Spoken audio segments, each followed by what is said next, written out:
Chapter 1210. They had been established relatively late, but with the backing of the seventh Madam Suman, it meant that they had strong support and backing. In addition, they had opened up another path, and their members were all women, especially beautiful women. This made their abilities and influence not weaker than the Security Bureau. Just like in Hobok, Silly City, the people from the CIA had the same idea as Wu Tsong and made a move first. Commander Bai, the CIA's team leader, Han Fong, contacted General Mates before us, and Wu Tsong's report suddenly became a little hesitant. And what? Bai Shuang, who was listening seriously, looked at Wu Tsong in confusion. Although some things were not pleasant to hear, since Bai Shuang asked, Wu Tsong could only tell him the truth. And team leader Han Fong has changed her name to Madi Nazar. She will be married to maids tonight. What? Bai Shuang, who was a little surprised, stood up involuntarily and digested the news. He had heard that the CIA would often sacrifice themselves or even give themselves to others in order to achieve their goals. However, in his opinion, it was just a show. After all, in this era, women cherish their bodies and reputation very much. However, he did not expect it to be true. Looking at Wu Tsong's embarrassed expression, it was obvious that the truth of the matter was not to be doubted. Bai Shuang, who was extremely surprised, took a while to calm himself down. Team leader Wu, tell me more about Han Fong. Yes. After Wu Tsong agreed, he explained the situation in detail. According to him, Han Fong was not a Han. Instead, she was an authentic Zib. She was born in an ordinary family, but because of her beauty, she could sing and dance since she was young. In the age of war, it was always difficult for women to find a good home. Han Fong's family was also drifting and difficult to settle down. Later on, when the origin city was established, it attracted the attention of many people of other races.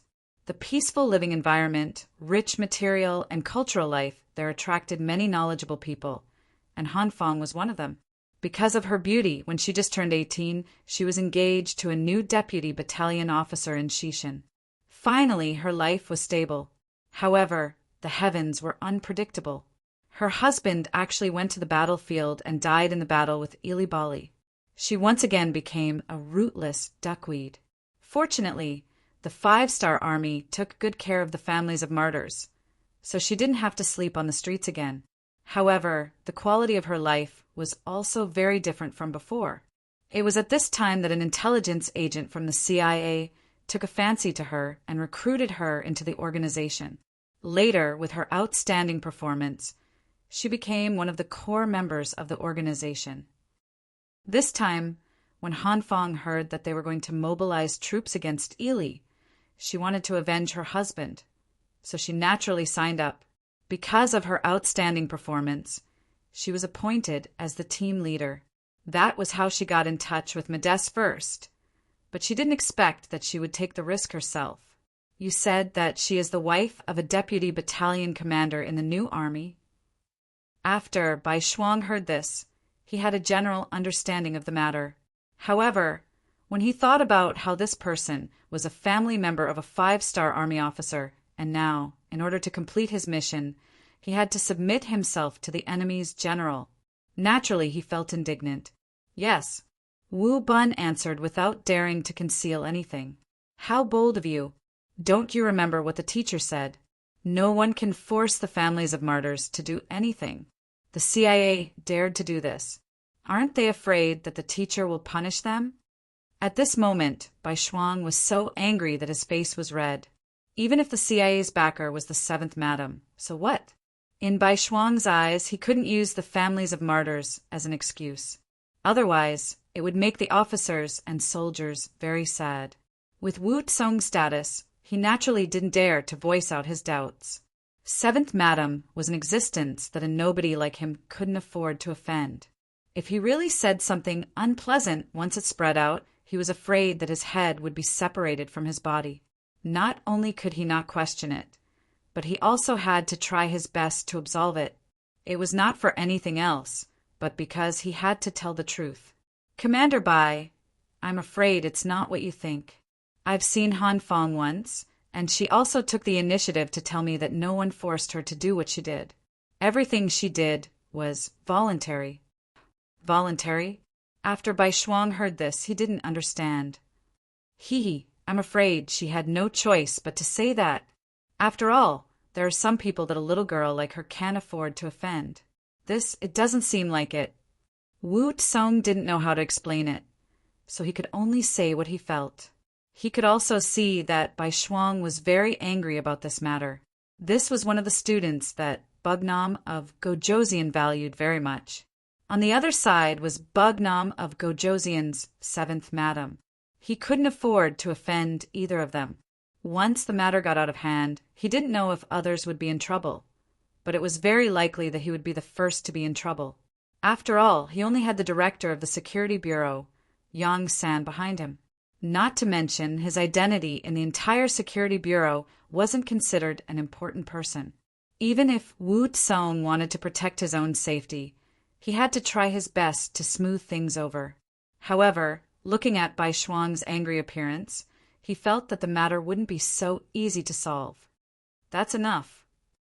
After this matter is settled, I will personally go and ask Han Fong. If she is willing, I will naturally not be able to say anything. However, if someone wants to force her, regardless of who is behind her, I will report this matter to teacher and demand an explanation. Bai Shuang could feel Wu Tsong's difficulty. In fact, he didn't want to offend the 7th Madam because of other people's matters. However, since he encountered this matter, he would ask for justice. Wasn't this what Yang Qindong usually taught them?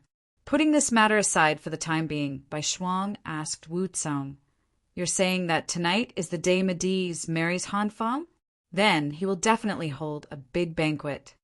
Yes, now in the city of Hobok Seli, everyone with status has received an invitation.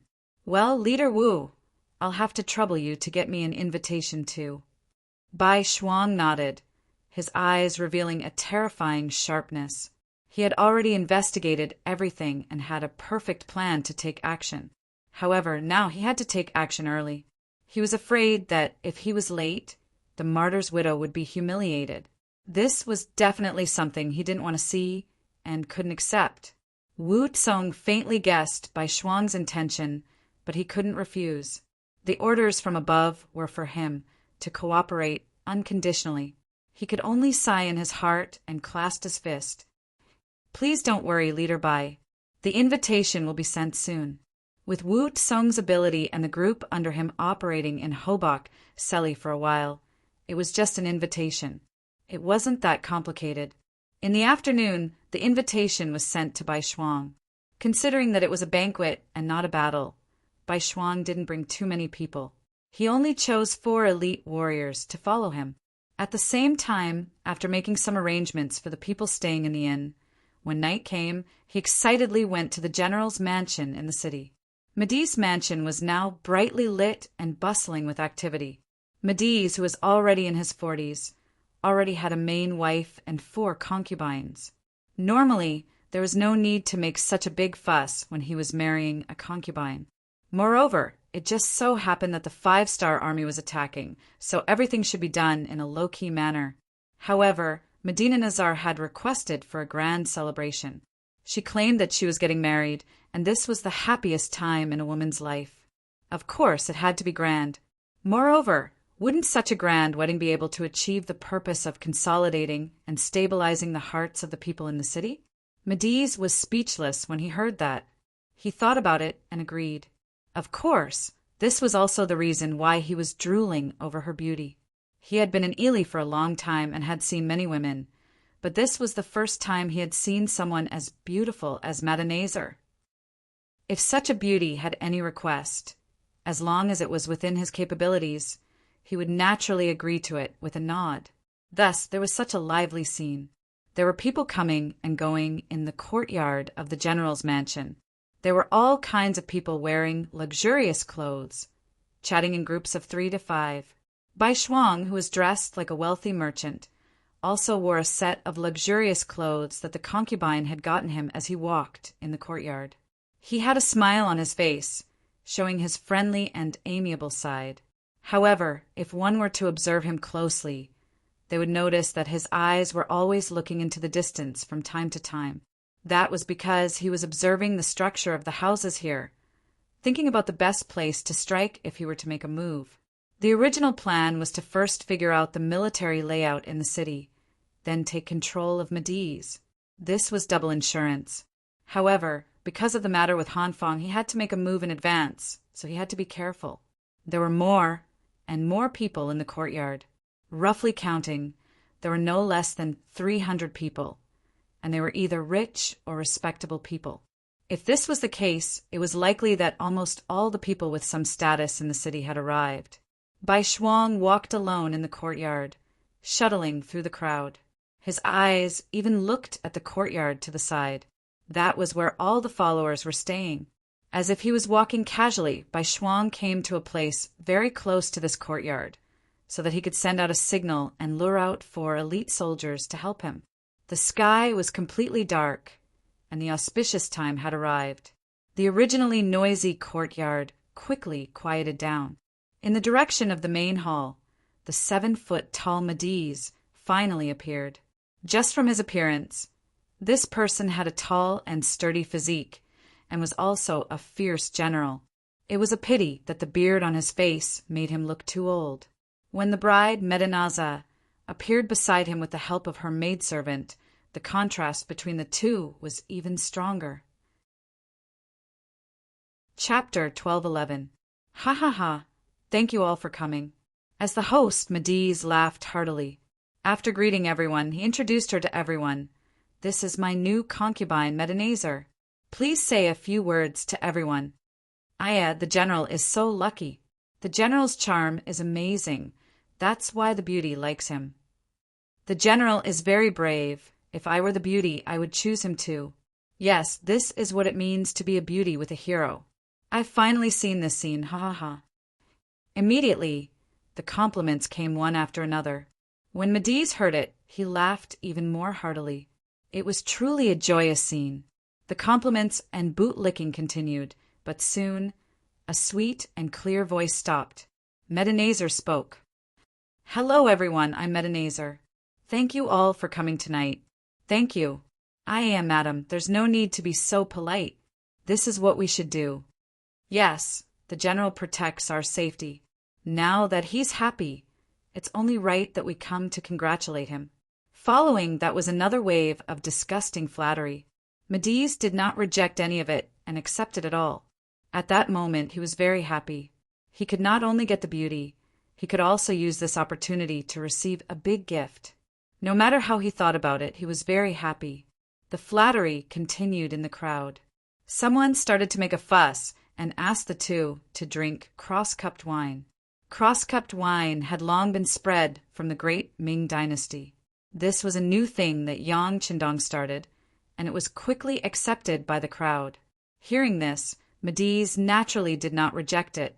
He laughed and said, "All right, let's drink. Men, bring the wine." There was no goblet or glass. Such an expensive item was simply out of reach. She brought over 2 exquisite porcelain cups and filled them with white wine. Then she handed them to Mediz and Medinaza, respectively. Then, under the watchful eyes of the crowd, a man and a woman, one old and one young, intertwined their arms together. This scene also attracted the cheers of many onlookers. Unlike everyone else, Bai Shuang, who was hidden in the crowd, was ready to send out a signal. He would not allow himself to see a martyr's widow begging the enemy's general, even though doing so would greatly reduce his chances of success. After all, most of the 300 elite soldiers he brought were outside the general's residence. There were only 4 soldiers inside the residence. Even so, he still wanted to rush out and stop everything. In his eyes, this was his mission, the mission of an ordinary 5-star army officer. Of course, he had to admit that Han Fang, who had changed her name to Medinazer, was really beautiful. When he first saw her, even he was stunned. Bai Shuang was ready to act. As soon as he blew the whistle, the 4 elite soldiers would immediately rush into the courtyard with their weapons and kill at will. If possible, it would be best if they could subdue Mediz. Even if it was not possible, he wanted to create chaos here and give the 300 elite soldiers enough time to rush in and surround everything. Bai Shuang, who had already made up his mind and was about to blow the whistle, suddenly stopped. What happened next was completely out of his expectations. Medenazer, who was drinking wine, suddenly had a shiny dagger in her left hand. At this moment, she was pressing it against Medee's neck. This was a very dramatic scene. Everyone in the courtyard was shocked and stood there as if they were petrified. Even at this moment, many people still did not understand what was happening. Was this a prearranged show? The reason why they said this was because the other main character, Medeiz, did not show any signs of panic. On the contrary, his expression was normal. It was as if the target of the dagger was not him, but someone else who had nothing to do with him. The courtyard suddenly became silent. This scene also made Bai Shuang stop what he was doing. He wanted to see what Han Feng was trying to do. Under everyone's attention, Medeiz laughed sinisterly. "What's wrong, madam? What are you doing? Don't you know that swords have no eyes? It's easy to hurt people like this, and it's even easier to hurt yourself." As he spoke, Medeiz raised his left hand to remove the dagger from his neck.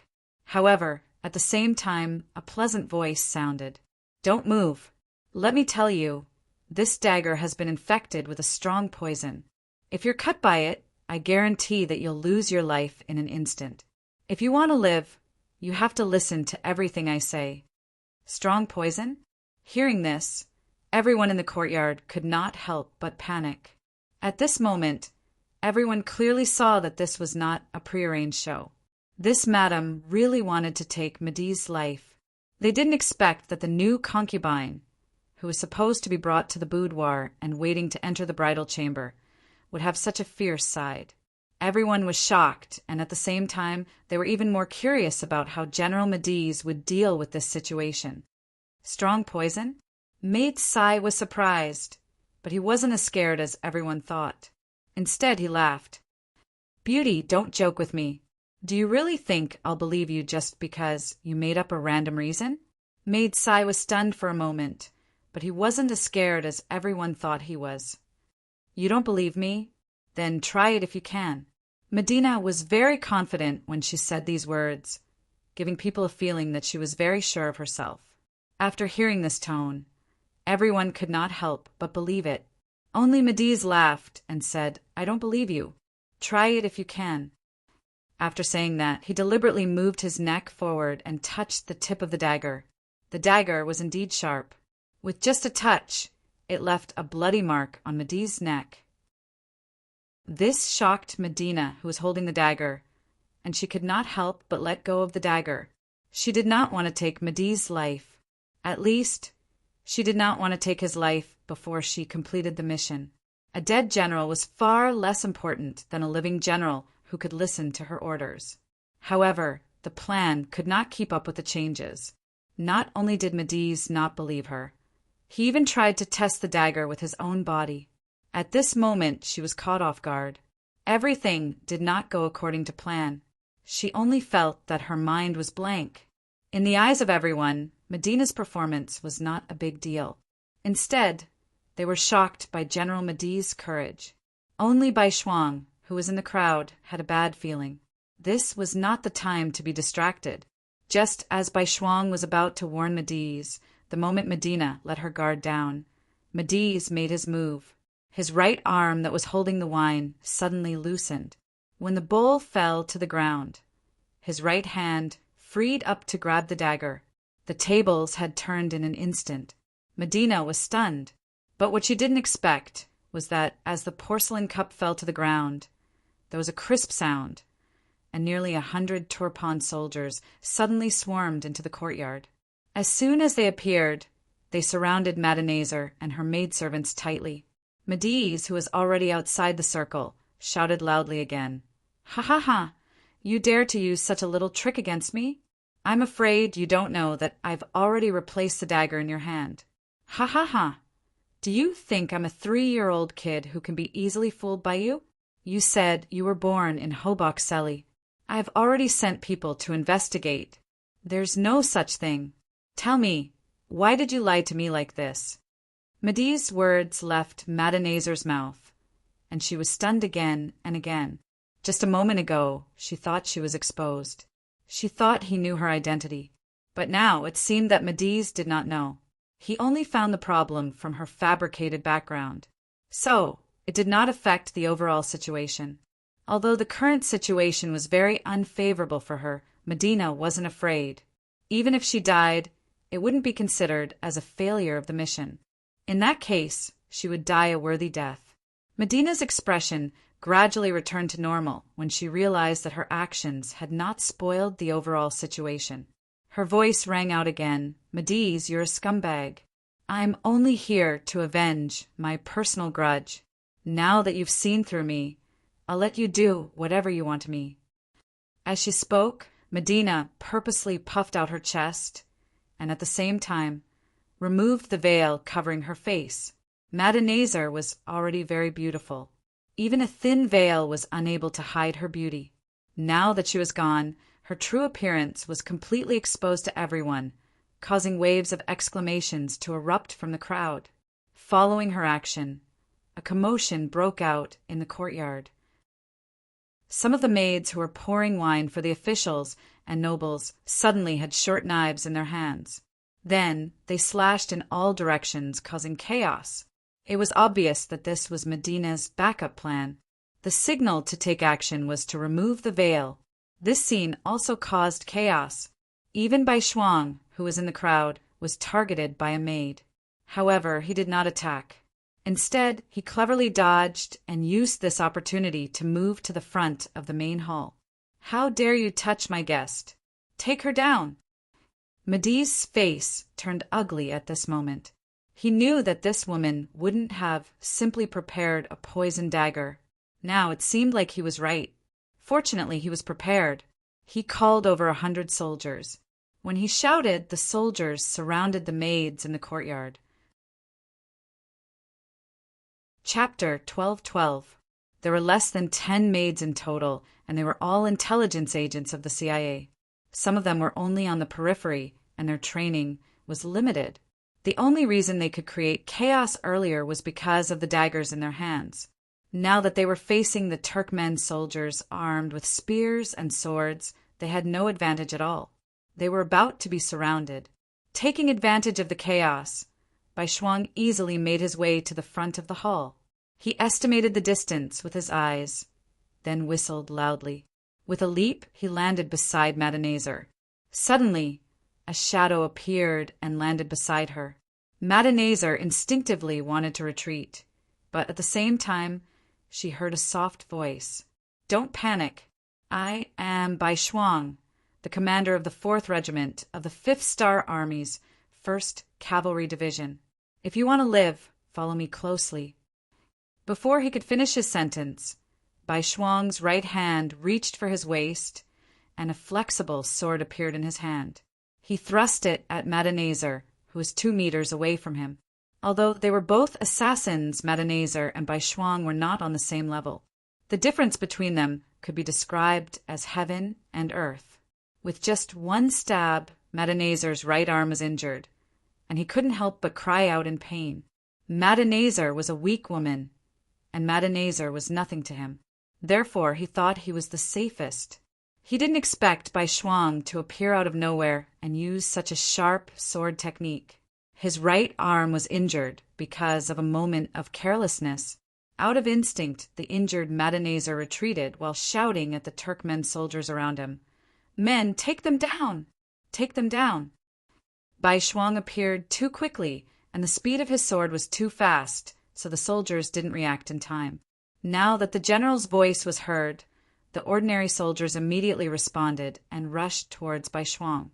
In a short period of time, no less than 30 soldiers had come here. This was all thanks to the 4 elite soldiers who had appeared after hearing the whistle. They had shared some of the firepower. Otherwise, there would have been even more people coming to surround and capture them. Bai Shuang's expression turned serious. He turned to Madanazar and asked, "How is it? Are you scared?" "No." Although Madanazar's body was trembling, she still answered bravely, Then, since you're not afraid, let's start a massacre here today. Ha ha ha. Bai Shuang laughed as she reached her left hand into her pocket. She took out a Type 54 pistol and 2 magazines and handed them to Madenazer. Do you know how to use this? This is a pistol. I've learned how to use it before, but I'm afraid I can't shoot accurately. Madenazer's eyes lit up when she saw the object handed to her. It's fine. They're so close. Even if we can't beat them to death, we'll scare them to death. All right, I'm going to make my move. Remember to follow me closely. After Bai Shuang finished speaking in a short amount of time, the soft sword in his right hand shook. It turned into a long dragon and suddenly thrust forward. Fighting 1 against 30 was already a test for White Shuang, not to mention that there was a weak woman behind him that needed to be protected. But even so, he would not back down. This was his duty as a professional soldier, and more importantly, as a man. With a roar, Bai Shuang stepped forward and stabbed out with his sword, striking the chest of a Turfan soldier. The sword was pulled out and blood spurted out. The soldier on the other side fell to the ground. 1. Bai Shuang's lips moved slightly as he spoke softly. Madenazer, who was behind him, heard everything. She was shocked and blushed. Bai Shuang's entire body was emitting a masculine scent. She, who was very close to him, felt the same way. Swoosh! Bai Shuang thrust out his sword again, then pulled it back. 2. Bang! After a deafening gunshot, Madenazer's voice rang out. 3. Haha, well done. Bai Shuang praised from the bottom of his heart. Then his long sword danced like a snake, forming an impenetrable net to kill the enemy and protect himself at the same time. Bai Shuang's sudden appearance made the already chaotic situation even more chaotic. Many of the officials and nobles who came to celebrate saw the bloody scene. They screamed and ran out of the courtyard, but they quickly retreated, not for any other reason, but because there were countless black-clothed soldiers rushing in from the outside. As these people rushed in, firecrackers were set off outside the general's mansion. This was Wu Tsong's masterpiece. They wanted to use the sound of firecrackers to cover up the sounds of killing in the general's mansion. The 290 elite soldiers of the 5-star army who stayed outside finally arrived. As soon as they appeared, their swords danced, and those who stood in their way were either dead or injured. Stop them! Stop them! Madenazer, who had been stabbed in the right arm, thought he had the situation under control. He did not expect the enemy to have more people than him. At this moment, his expression became very ugly. He regretted it. If he knew this would happen, he would have taken down Madenazer earlier. Why did he have to put on this show? Fortunately, he was afraid that Madenazer would find out, so he only mobilized 100 soldiers this time. Now, it seemed that he had miscalculated, but there was still a chance. For example, he could capture Bai Shuang or Madenazer and use them to threaten them. There was still a chance to turn the situation around. Immediately, he shouted at the soldiers guarding beside him, "Quick, charge! Take down this adulterous couple. Take them down!" With this shout, the pressure Bai Shuang faced increased. The number of enemies in front of him increased from a few to more than 10. When these people attacked together, Bai Shuang's left arm was immediately injured. If Madenazer did not fire 2 shots at the critical moment and intimidate some people, Bai Shuang would have been seriously injured. His left arm was still bleeding, but Bai Shuang did not seem to hear it. The soft sword in his hand was still moving back and forth. But after all, it was difficult for 2 fists to fight against 4 palms. The speed of his sword was obviously slower. Quick, he can't take it anymore. Attack together, attack. Seeing that the turning point was right in front of him, Madenazer shouted and raised his sword at the same time. However, he was smart enough not to attack Bai Shuang. His right arm was already injured, and he did not want to repeat the same mistake. This time he chose to attack Madenazer, who was relatively weak. At this time, Madenazer had already used up all the bullets in her gun. There were more than 20 bullets, but she only killed 3 enemies and injured 4. The rest of the bullets were nowhere to be seen.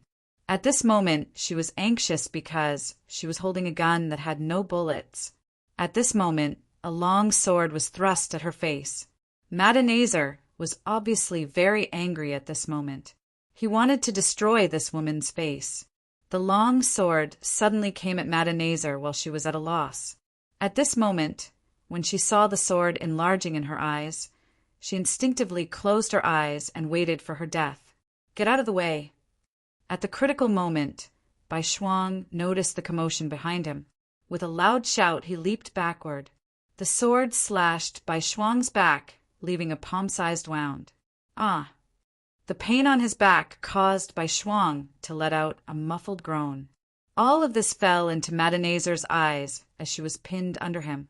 At this moment, the two's posture was somewhat ambiguous. Their breaths were so close that they could easily feel each other's breath. This made Madenazer's face blush, but when she thought of the current situation, she asked with concern, "Are you okay?" "I'm not dead yet." Bai Shuang endured the pain and replied. Then he grabbed Madenazer and flipped her one by one.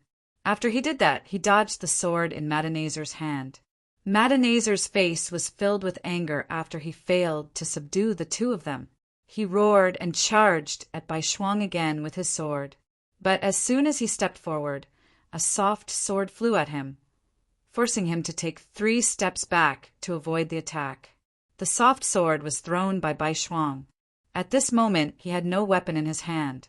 After a bitter smile, he hugged Madenazer and said, "Fine, I'll die. I won't be lonely if I can die with a beauty in my arms." "Is that so? Am I a beauty?" Madenazer blushed when she heard Bai Shuang's words. This Bai Shuang was just expressing his feelings. When he thought of Madenazer's identity as the widow of a 5-star army officer, he immediately shut his mouth. He would never do something like blasphemy. Seeing that Bai Shuang didn't answer, Madenazer pouted. She then whispered, "To be able to die together with the general, this little girl is content." The voice wasn't very clear, but since they were so close, Bai Shuang still heard it clearly. His face immediately turned red. Madenazer saw this scene and couldn't help but laugh. Whoosh, whoosh, whoosh, a few arrows were fired. The elite soldiers of the 5-star army finally rushed into the courtyard and attacked Madenazer, who was standing in front of the hall. Dozens of soldiers died one after another. Even Madenazer himself was hit by 2 arrows.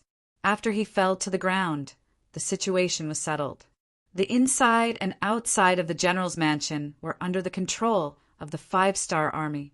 They had taken a risk, but they had actually succeeded.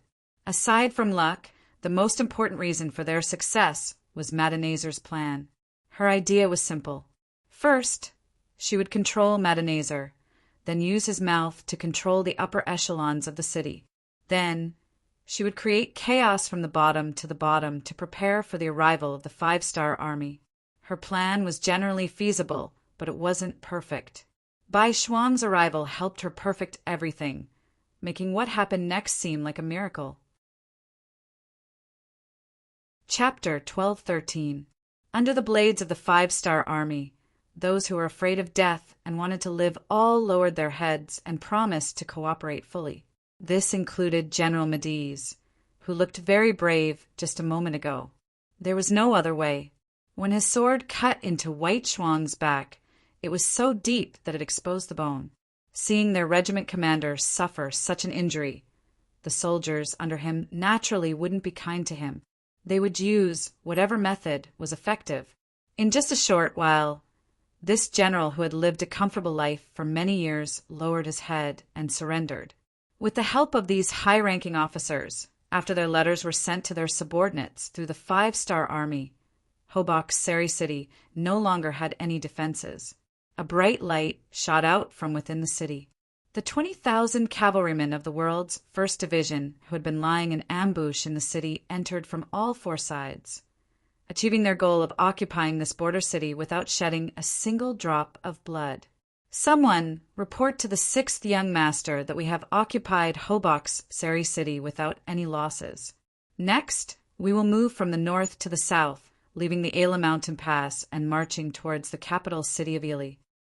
Riding on his horse, Division Commander Tian, who laughed as he spoke to the reporter. Then he looked at the 4 regimental commanders and said, let's go take a look at the injured hero regimental commander. Haha, let's go. Temu, and the other 3 laughed. They weren't here to laugh at White Shuang, nor were they gloating over his injury. It was just that getting injured was a common occurrence for them. Sometimes getting injured was even a symbol of honor. With Division Commander Tian, who as the leader, the 5 of them each brought some elites and went straight to the general's mansion. This was now White Shuang's temporary place to recuperate. After the 5 of them entered the courtyard, other than seeing the strict security, they also saw a beautiful figure carrying a basin of clear water towards the back of the mansion. Her voice was as clear as an oriole's. I'm going to change the regimental commander's dressing. No one is allowed to disturb him. Don't worry, Miss Han. The 5-star army soldier in charge of guarding the place nodded solemnly. He almost patted his chest and promised.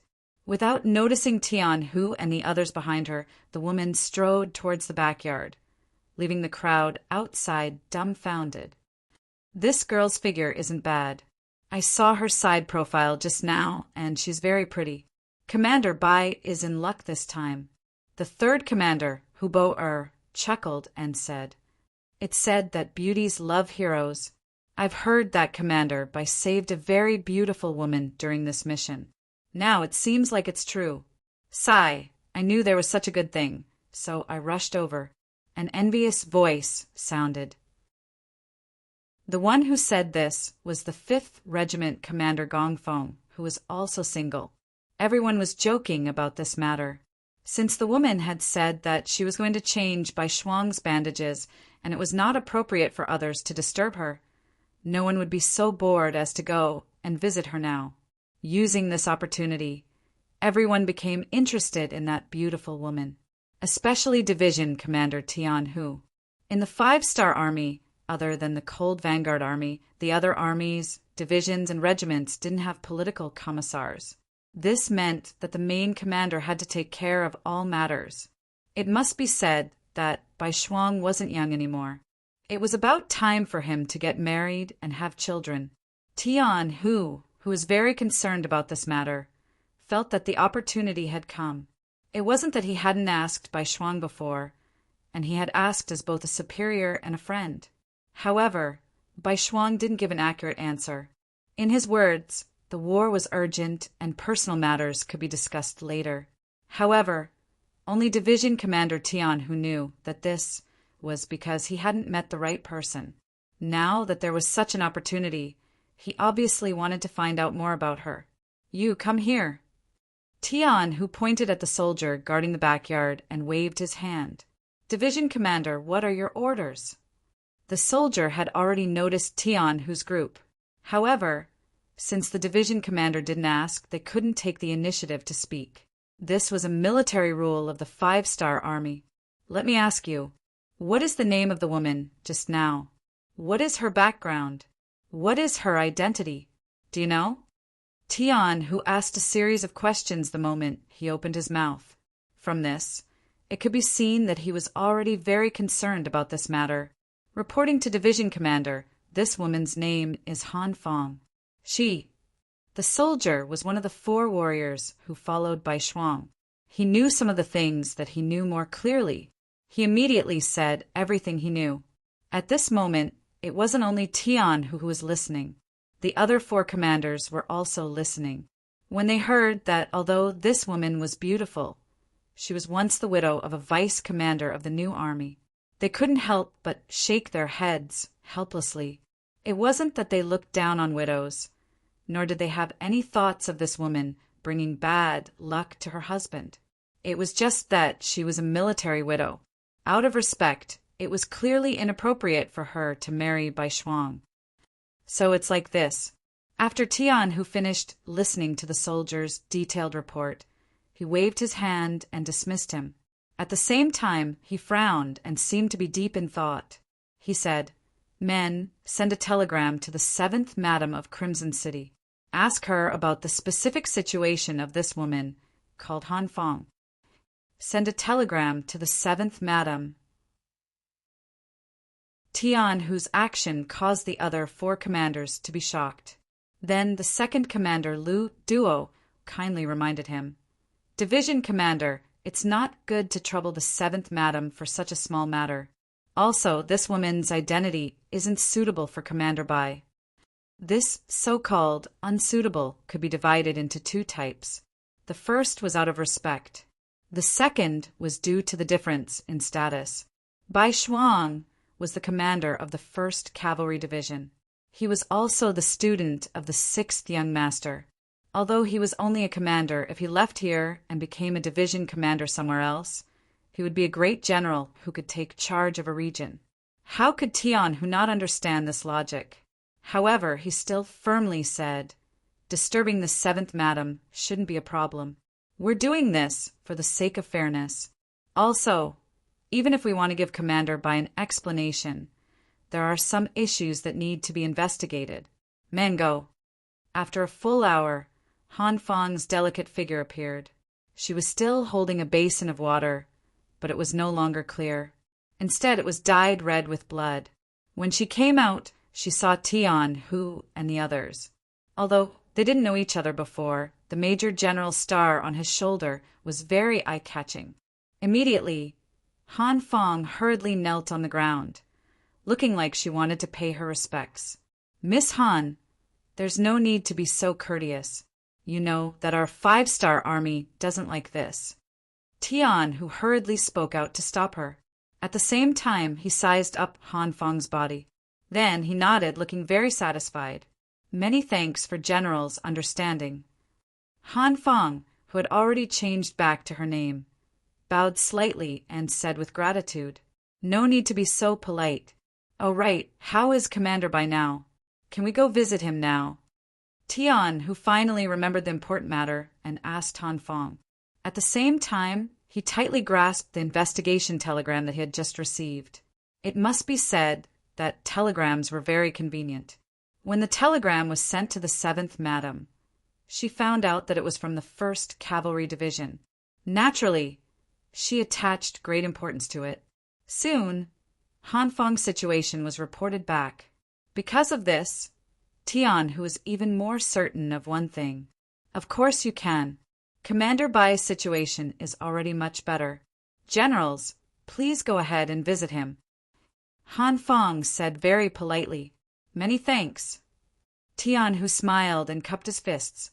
Then he led the 4 regimental commanders and strode towards the backyard, leaving behind Han Fong, who looked at everyone's backs with envy. However, not long after, she sighed. Perhaps she thought of her own identity. In the backyard, Bai Shuang was already sitting up. There was a pillow on his back that perfectly supported his bandaged chest. At this moment, he was reading a military book. When he heard the footsteps outside, he didn't raise his head and said, "Miss Han, I'm fine here. If you have something to do, you should go and do it first." "Oh my, our commander, Bai, is always talking about Miss Han. It seems that he really does miss her." Gong Feng's voice sounded from outside the door. As 2 regimental commanders who had joined the 1st Cavalry Division at the same time, their relationship had always been good. They could joke about any kind of thing. Hearing this voice, Bai Shuang was stunned. Then the figures of Tian Hu and the 4 regimental commanders appeared in his line of sight. He immediately smiled. Out of courtesy, he wanted to get up. Tian Hu, who was walking at the front, quickly waved his hand. "Since you're already injured, why bother with the etiquette? Quickly sit down." "Haha." Bai Shuang laughed somewhat embarrassedly.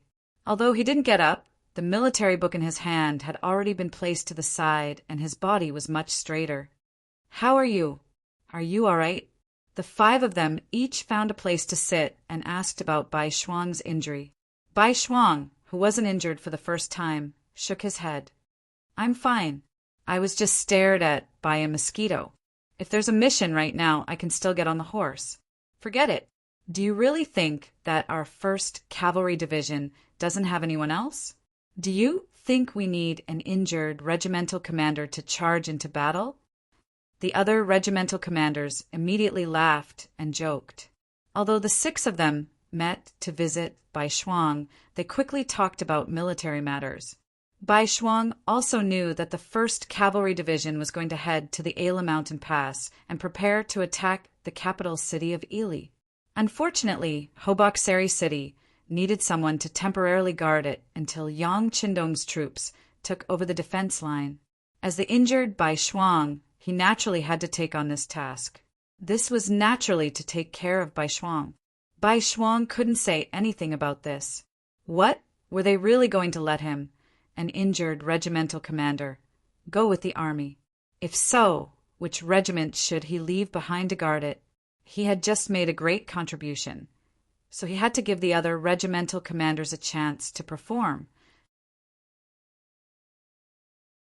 Chapter 12:14. After weighing the pros and cons, Bai Shuang resolutely agreed.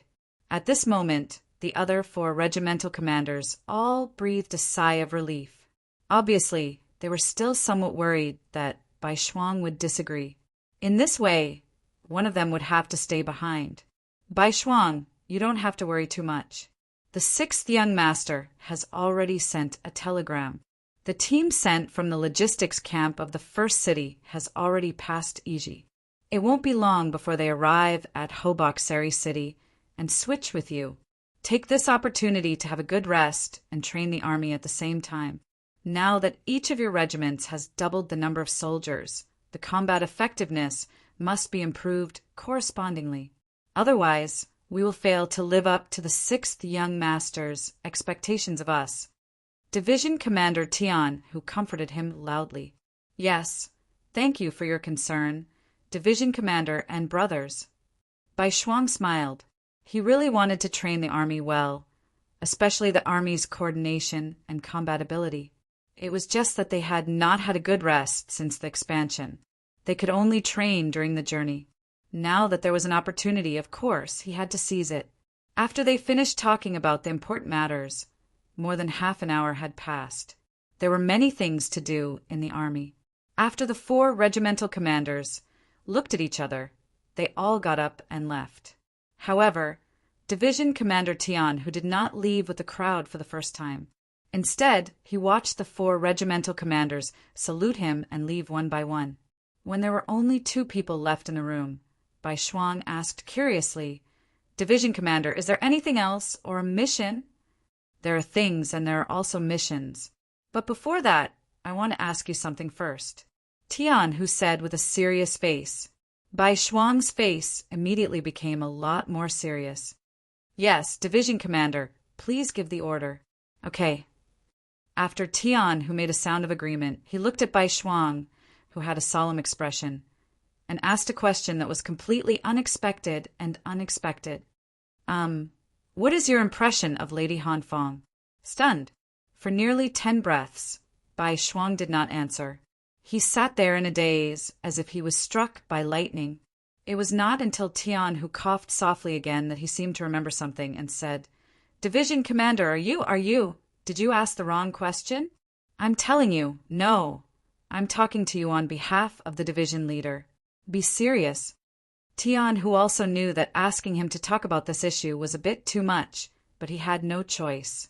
He thought about it for a while, and other than himself, there was no one else in the 1st Cavalry Division who was suitable to talk about this matter. If it were any other guild leader, the situation would only be worse, and the situation would become even more awkward. Tian, who suddenly became so serious that Bai Shuang had no choice but to face this problem. However, he was very clear about Han Fong's situation. After all, she was the widow of a new battalion commander. Just based on this point alone, he couldn't have any other thoughts. Otherwise, it would be a form of disrespect to a martyr who had died. So after hesitating for a long time, he only opened his mouth and said, "Lady Han is a good lady, but that's enough. You just need to know that she's a good girl." Tian, who was waiting for the sentence, Of course, if he continued, then the situation would change. After saying this, he continued to ask in depth. Guild leader Bai Shuang, please answer this question seriously. Remember, I'm not asking you now. I'm asking you on behalf of the 1st Cavalry Division's division commander. If Lady Han Fong were to be your wife, would you be willing? What? That's impossible. When Bai Shuang heard this, he hurriedly waved his hands, as if there was a wild beast in front of him. He had no choice but to refuse. Why is it impossible? Is it because she was once engaged to a deputy battalion commander of the new First Army? Tian, who suddenly raised his voice as he asked this question. Yes. Bai Shuang didn't completely understand the meaning of the sentence, because at this moment his mind was already blank. Although he indeed had a good impression of Lady Han Fong, he definitely wouldn't do anything to betray a comrade for his own selfish reasons, even if that comrade had already died on the battlefield. Tian, who was very satisfied with Bai Shuang's answer, he continued to ask, Then if I tell you that even if you marry Lady Han Fong now, you won't betray anyone, will you still refuse? HM? At this moment, Bai Shuang finally raised his head, as if he understood something. He looked at Tian Hu and asked, Senior brother, what's going on? The reason why he called him senior brother was because both of them studied under Yang Qindong. This kind of address was only used when there were no outsiders. What's going on? Haha, you're lucky. Tian Hu, who had a serious face just a moment ago, was now full of smiles. Let me tell you, I've already investigated. The person who asked was the 7th Madam, and she's already given a reply. Lady Han Fong was indeed engaged to a new battalion commander, but it was only a verbal agreement. There wasn't even a ceremony, and they didn't even enter the bridal chamber. Unfortunately, that officer had already died on the battlefield. Now, Lady Han Fong is a free person, and the CIA has also confirmed this. She has the freedom to pursue a happy marriage, and it doesn't involve any moral or emotional issues. Do you understand now? Tian, whose words stunned Bai Shuang. After a long while, he asked with a face full of joy, Is this true? If I marry her, it won't be a moral issue, and I won't be letting down that dead battalion commander, right? Of course not. Actually, even if there really is something going on with that battalion commander, so what? Teacher said a long time ago that Han people can pursue freedom of love, freedom of marriage. Think about it. Didn't teacher's 6th sister divorce someone else? But isn't she still living very well with Chief Long of the Ministry of Public Security? Not to mention, Lady Han Fong and that battalion commander haven't done anything yet. Of course, your worries aren't without problems. I want to tell teacher about this matter and let him make a decision. If we have teacher's approval, then there won't be any problems. Tian, who said with a face full of confidence. Bai Shuang couldn't help but feel nervous when he heard that he was going to disturb Yang Qindong. Teacher is very busy every day. It's not good to trouble him over such a small matter. What's not good about it? Let me tell you, the last time I saw teacher, he asked me about your marriage. We will grow old one day, and our descendants will need to do a lot of things on the battlefield. Teacher has always supported this. All right. Don't act like you're the victim of a bargain. Just tell me what you mean. Tian, who snorted. He had a look that said, If you say no, I won't care about this matter. Bai Shuang had a very good impression of Han Fong, especially since he was injured. She had taken care of him in every possible way. In addition, she was not only beautiful, but also brave and smart. Wasn't such a woman suitable to be his wife? It was just that, because of her identity, he had been suppressing this thought in his heart. Now that everything was no longer a problem, how could he not agree? He immediately nodded and said, I agree. I'll have to trouble senior brother for everything. He, seeing that the matter was finally settled, Tian, who nodded happily. All right, I'll send a telegram to teacher and tell him this good news. As for you, kid, you've already taken care of the girl. If other people aren't willing, then they'll be a joke. This time, you'll be guarding Hobok, Seri City. Take advantage of this time to do something big. It's best if you can get your eldest son out too. Hee hee, then good things come in pairs. Hearing Tian, who's teasing, Bai Shuang also laughed foolishly. As for Han Fang, he was confident that he could convince her because he had a feeling that she liked him. After Tian, who left, Han Fang walked over. She was a bit worried about his injury. After all, he had suffered it to protect her. However, when White Shuang told her about it, her face was immediately filled with joy. It was said that beauties loved heroes, especially heroes who had saved their lives. In addition, White Shuang was both intelligent and brave, and had the air of a scholarly general. He also had the spirit of a grown man. How could she not be willing? However, the little girl was shy and did not immediately agree. Instead, she ran away shyly. This caused Bai Shuang to laugh loudly behind her. On the official road to Turpan City, an army with a bright flag of the 5-star army was moving forward. Among them, a cavalry unit with black cloaks was especially eye-catching. In the 5-star army, the rank of an officer was very obvious.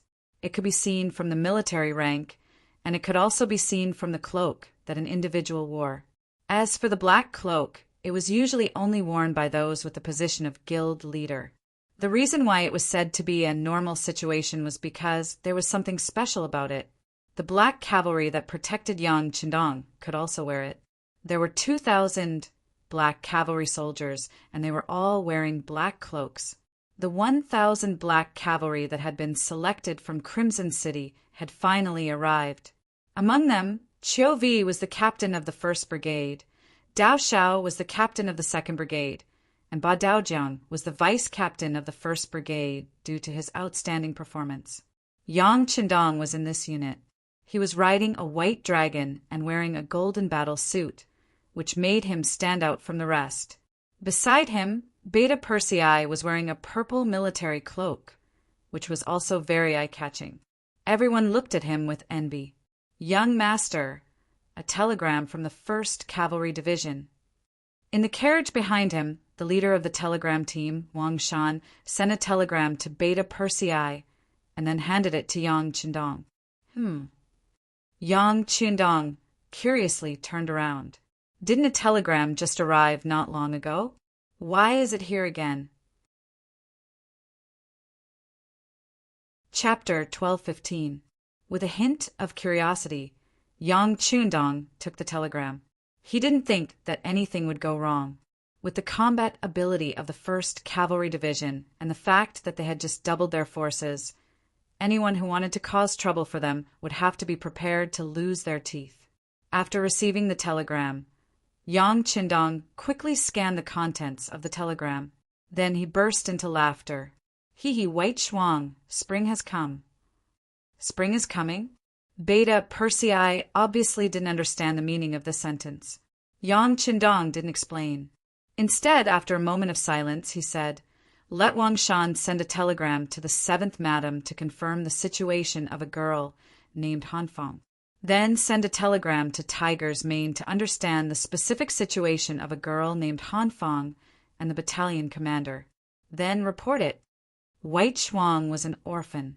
As his teacher, he was no different from his parents. Of course, he had to make the decision for such a big matter. But before that, he had to make things clear. He didn't want to make a mistake. That would be a joke, and it would hurt the 2 young people's hearts. Yang Qindong gave the order. After the telegram was sent out, there was a quick reply. Obviously, everyone attached great importance to the matter that Bugnam of Gojoseon valued. It didn't take long for the matter of Han Fang to be investigated clearly. It was confirmed that she only had a verbal engagement with the deputy battalion commander who died in battle. The 2 of them didn't even meet. Everything was set up by the matchmaker. Later, after the deputy battalion commander died in battle, the matchmaker didn't care about this matter. If it wasn't for the fact that Han Fang valued friendship, very few people would know about this matter. After understanding the details, Yang Qindong immediately waved his pen and approved the marriage between White Shuang and Han Fang. He also allowed them to complete the wedding in Hobox. Not only that, Yang Qindong also ordered a small team of black cavalry to go to Hobox and bring a congratulatory gift. With Yang Qindong's blessing, no one would say anything about this matter. Of course, this wasn't a big deal, at least for Yang Xie's Fifth Star Army. As his territory grew larger and his influence grew stronger, the number of officers in the army and the local government increased as well. Marriage was not known to the general public. Unless it was someone with a special status like Bai Shuang, it would not attract Yang Qindong's attention. His attention was now focused on the city of Turpan, which was a few hundred miles away. The intelligence department had already sent word that the Ili Kingdom and Yurqian Kingdom had sent 30,000 troops each to Tuliafan City, seemingly intending to have a decisive battle with the Five-Star Army there. Young Master, do we need to urge Fourth Master Lu to catch up from behind? Beta Persei also saw the report and suggested, "There's no need. Do you think they will be stupid enough to let us attack a city after losing 8 miles? Fourth Master Lu, it's better for you to escort the food from behind." Yang Qindong waved his hand confidently. The 3 countries actually wanted to fight with his main force. This was something he couldn't ask for more. Originally, he was most worried that he wouldn't be able to find the main force. Once the enemy scattered and implemented harassment tactics, he would have the biggest headache. But now that they wanted a decisive battle, he would fulfill their wish. As long as they could destroy the enemy's main force in one fell swoop, the speed of taking down this place would be much faster and save a lot of time. Send a message to the small Japanese empire in Shurcheng. Hurry up and send the small Japanese empire to the front line. Such a large piece of land needs a lot of people. After Yang Qindong said this to Beta Persei, he looked forward. It wouldn't be long before the land under their feet would be surnamed Yang and then Han. In order to do it once and for all, the migration of the foreign people was necessary. In the Second World War, Japan had occupied Korea for more than 40 years and had also been entrenched in the northeast of China for a long time. However, the voices of resistance had never stopped. For this reason, a large number of Japanese troops and forces were involved. What was the reason? Was it just because the Japanese didn't treat them as human beings? This might be the main reason, but it wasn't the only reason. At least for a period of time, Japan had implemented a policy of controlling China with China. As long as the people didn't rebel, they were given a certain amount of security and protection. But the voices of resistance still didn't stop. The reason was that, in addition to the backbone of the Chinese nation, the most important reason was that they could get the support and solidarity of the people by fighting on their own land.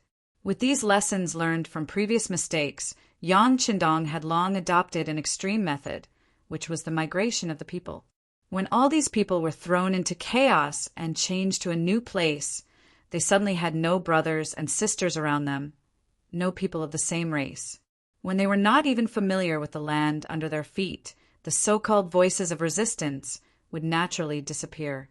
In short, without a suitable soil for survival, some things could not survive and some ideas could not grow.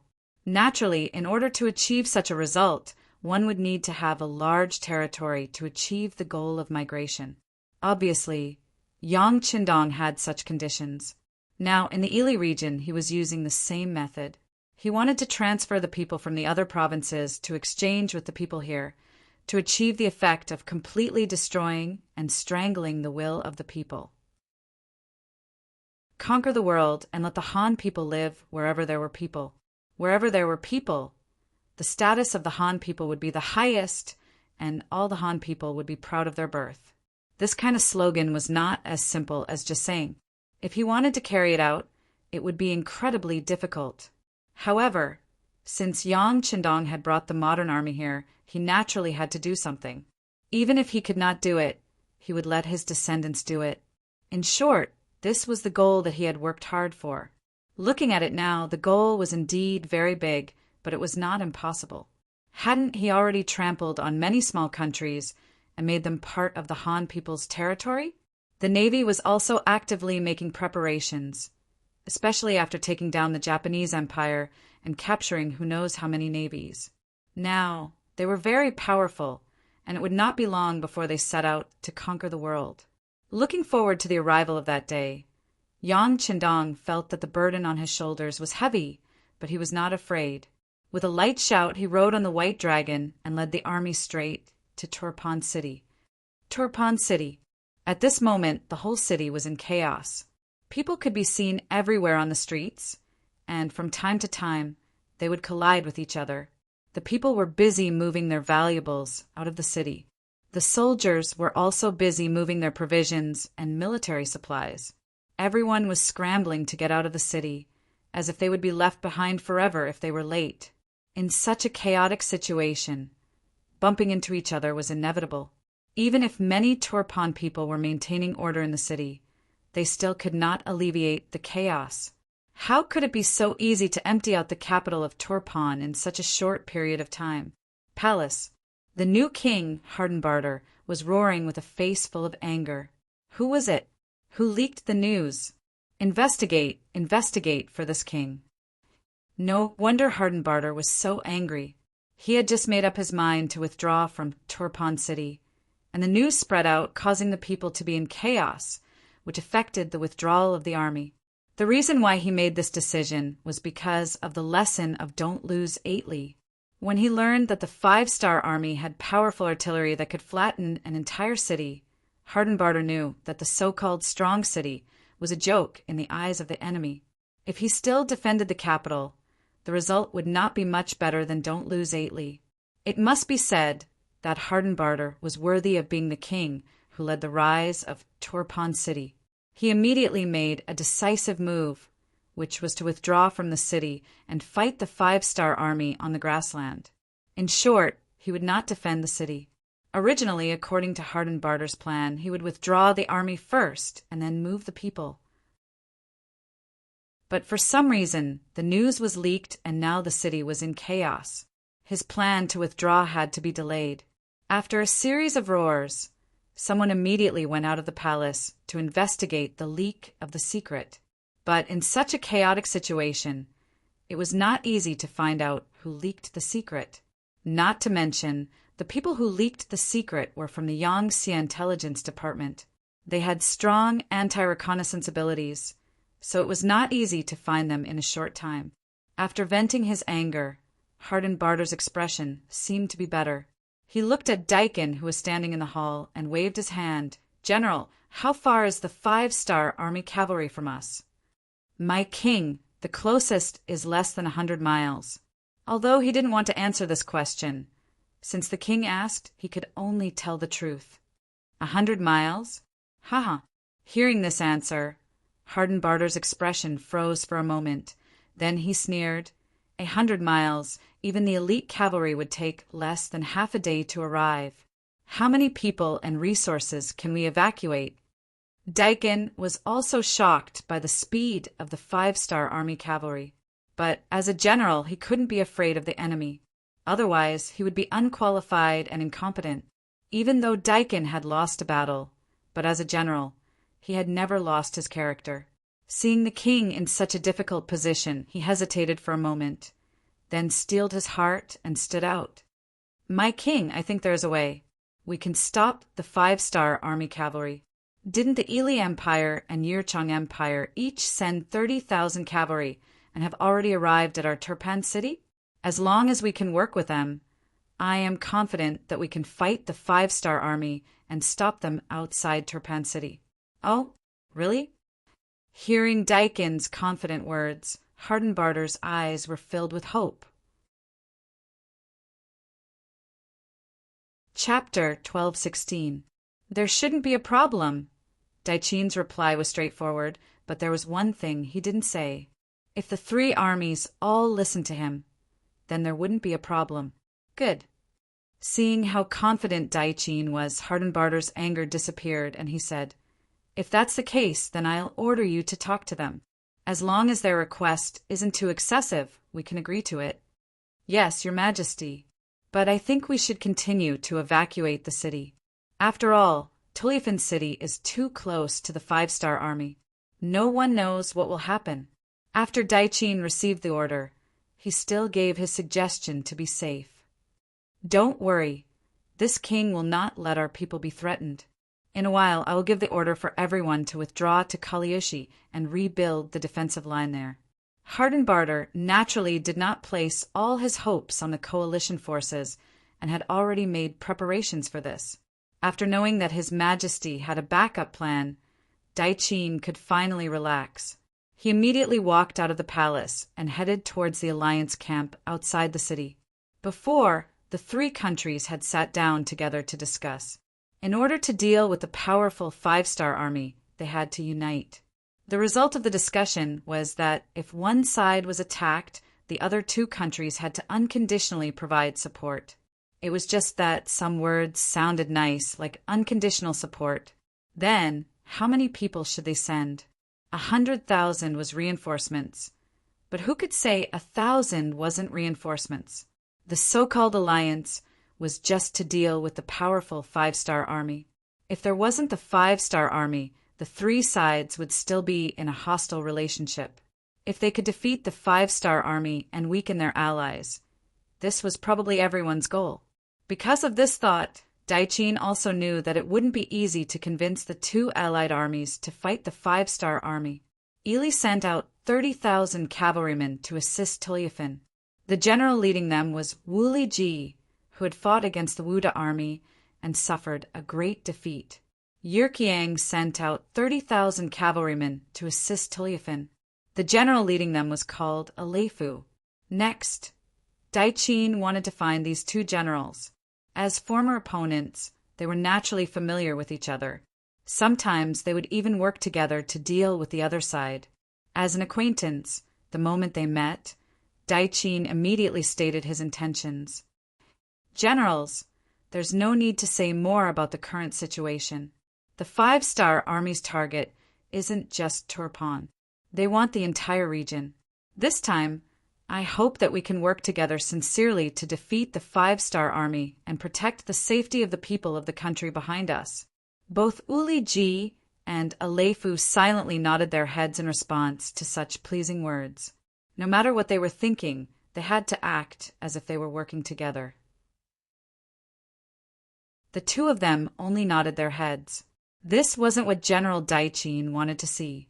Feeling the pressure, he took a deep breath and looked at the two of them again. There's a saying in the Han Dynasty that an army can't do without a leader. In order to better stop the five-star army's cavalry, I think we need to choose a commander. As long as our orders are unified, we will be able to defeat the enemy. If we fight separately, it will only create opportunities for the enemy to defeat us. This involved the power of the army. At this moment, the two generals couldn't remain silent. The skinny but spirited Alefu was the first to speak. "General Daiqin, who do you think should be the general?" Daiqin, who was already prepared, said without hesitation, "Of course it is me. This time you all only sent out 30,000 troops, while I am under the king's orders, leading 40,000 cavalry. I have the most troops, right?" Daiqin had to take this position as the general. This directly affected whether or not they could stop the five-star army's cavalry. He couldn't be at ease leaving it to others. "We listen to whoever has the most troops. Based on this, if General Uli Ji and I work together, we will have 20,000 more cavalry than you. Does that mean you have to listen to the two of us?" Alefu was clearly not satisfied with this answer. His words were filled with the smell of gunpowder. "You are being unreasonable," Daiqin said angrily. "Whoever has the most troops is the general. It's also unreasonable." General Alefu didn't back down. Seeing that the two of them were about to quarrel, Uli Ji, who had been silent, had to step up. "Okay, two generals, stop quarreling. The reason why we are here is to discuss how to defeat the five-star army. Quarreling won't solve the problem. None of us want to lose and be scolded by the king." "Humph."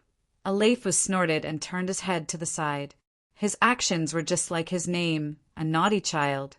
The tent quietened down again. Uli Ji looked at Daiqin and asked, "If it is as you said and we have to listen to your orders, what are you going to do?" What benefits can we get? The three sides agreed that they must unconditionally help the side being attacked. However, from Uli Ji's words, it was obvious that there were conditions for them to help. This wasn't Uli Ji's idea. He had just received a secret letter from Prime Minister Arip, which stated that Hobok Seri had been taken over by the Pentagram Legion. Now, Ilibeli was having a hard time fending for themselves. They couldn't send any more reinforcements to Turpan, and they didn't even have the resources to supply the army. Uli Belly had to think of a solution himself.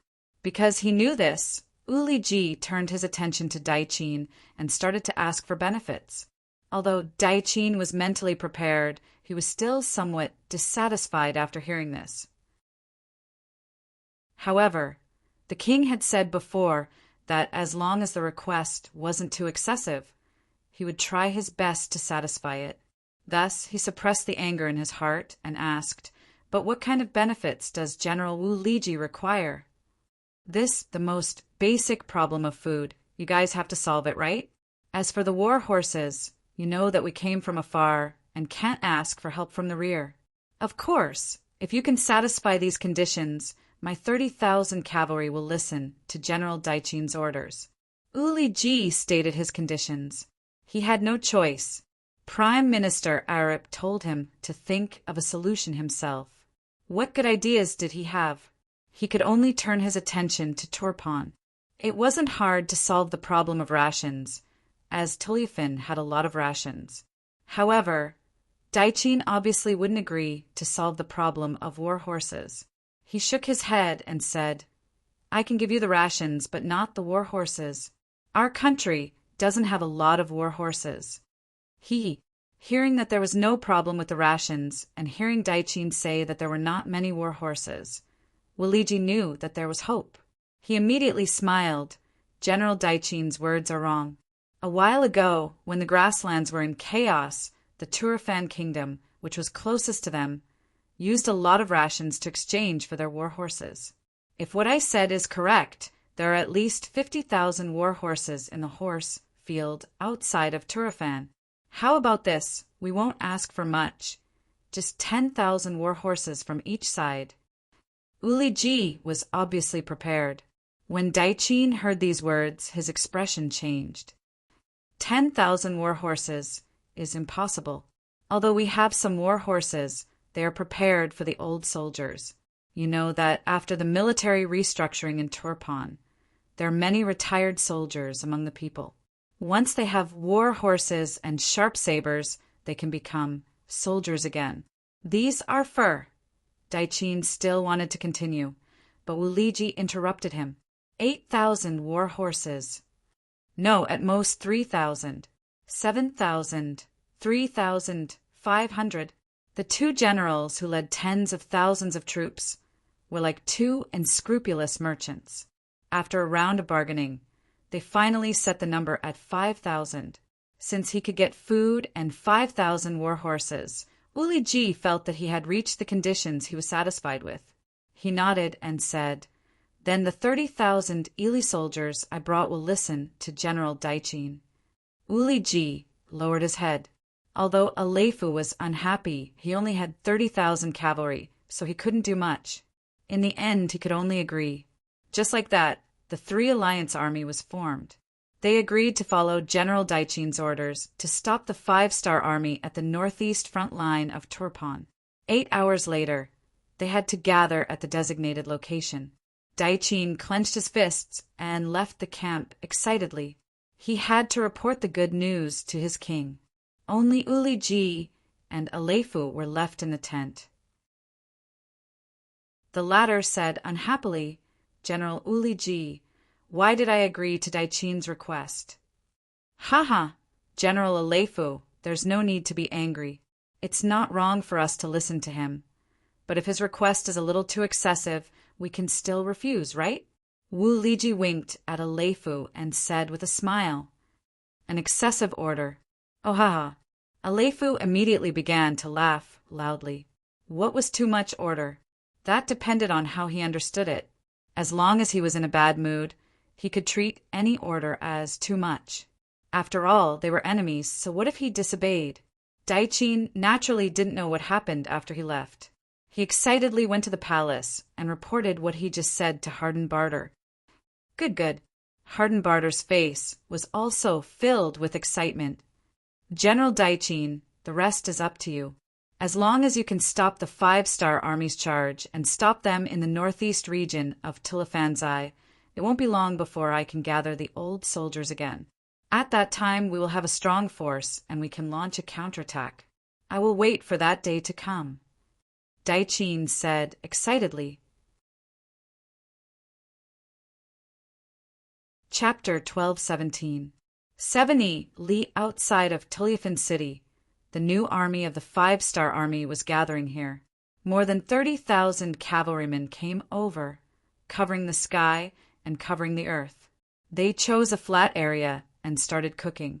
So he gave the order for the army to rest on the spot, while the other division commanders came to the main tent to discuss military matters. Inside the tent, he stood in front of a large sand table, waving a stick in his hand. The scouts at the front sent news that 30 li away from us, there are 40,000 cavalrymen from Tuliafin, 30,000 from Ilibeli and Yirkiang. A total of 100,000 cavalrymen have already set up camp in 3 different camps. Everyone, what do you think we should do next? When Kulu and the other division commanders heard that there were 100,000 cavalrymen, their eyes all lit up. Clearly, there were so many enemies waiting for them to eat, and they were all very excited. However, at the same time, they knew that even if the 4th Cavalry Division Commander Chang Bo had already handed over the task of transporting the supplies to the 4th Cavalry Division and returned, there were only 30,000 cavalrymen. In terms of numbers, the difference between the two sides was still very large.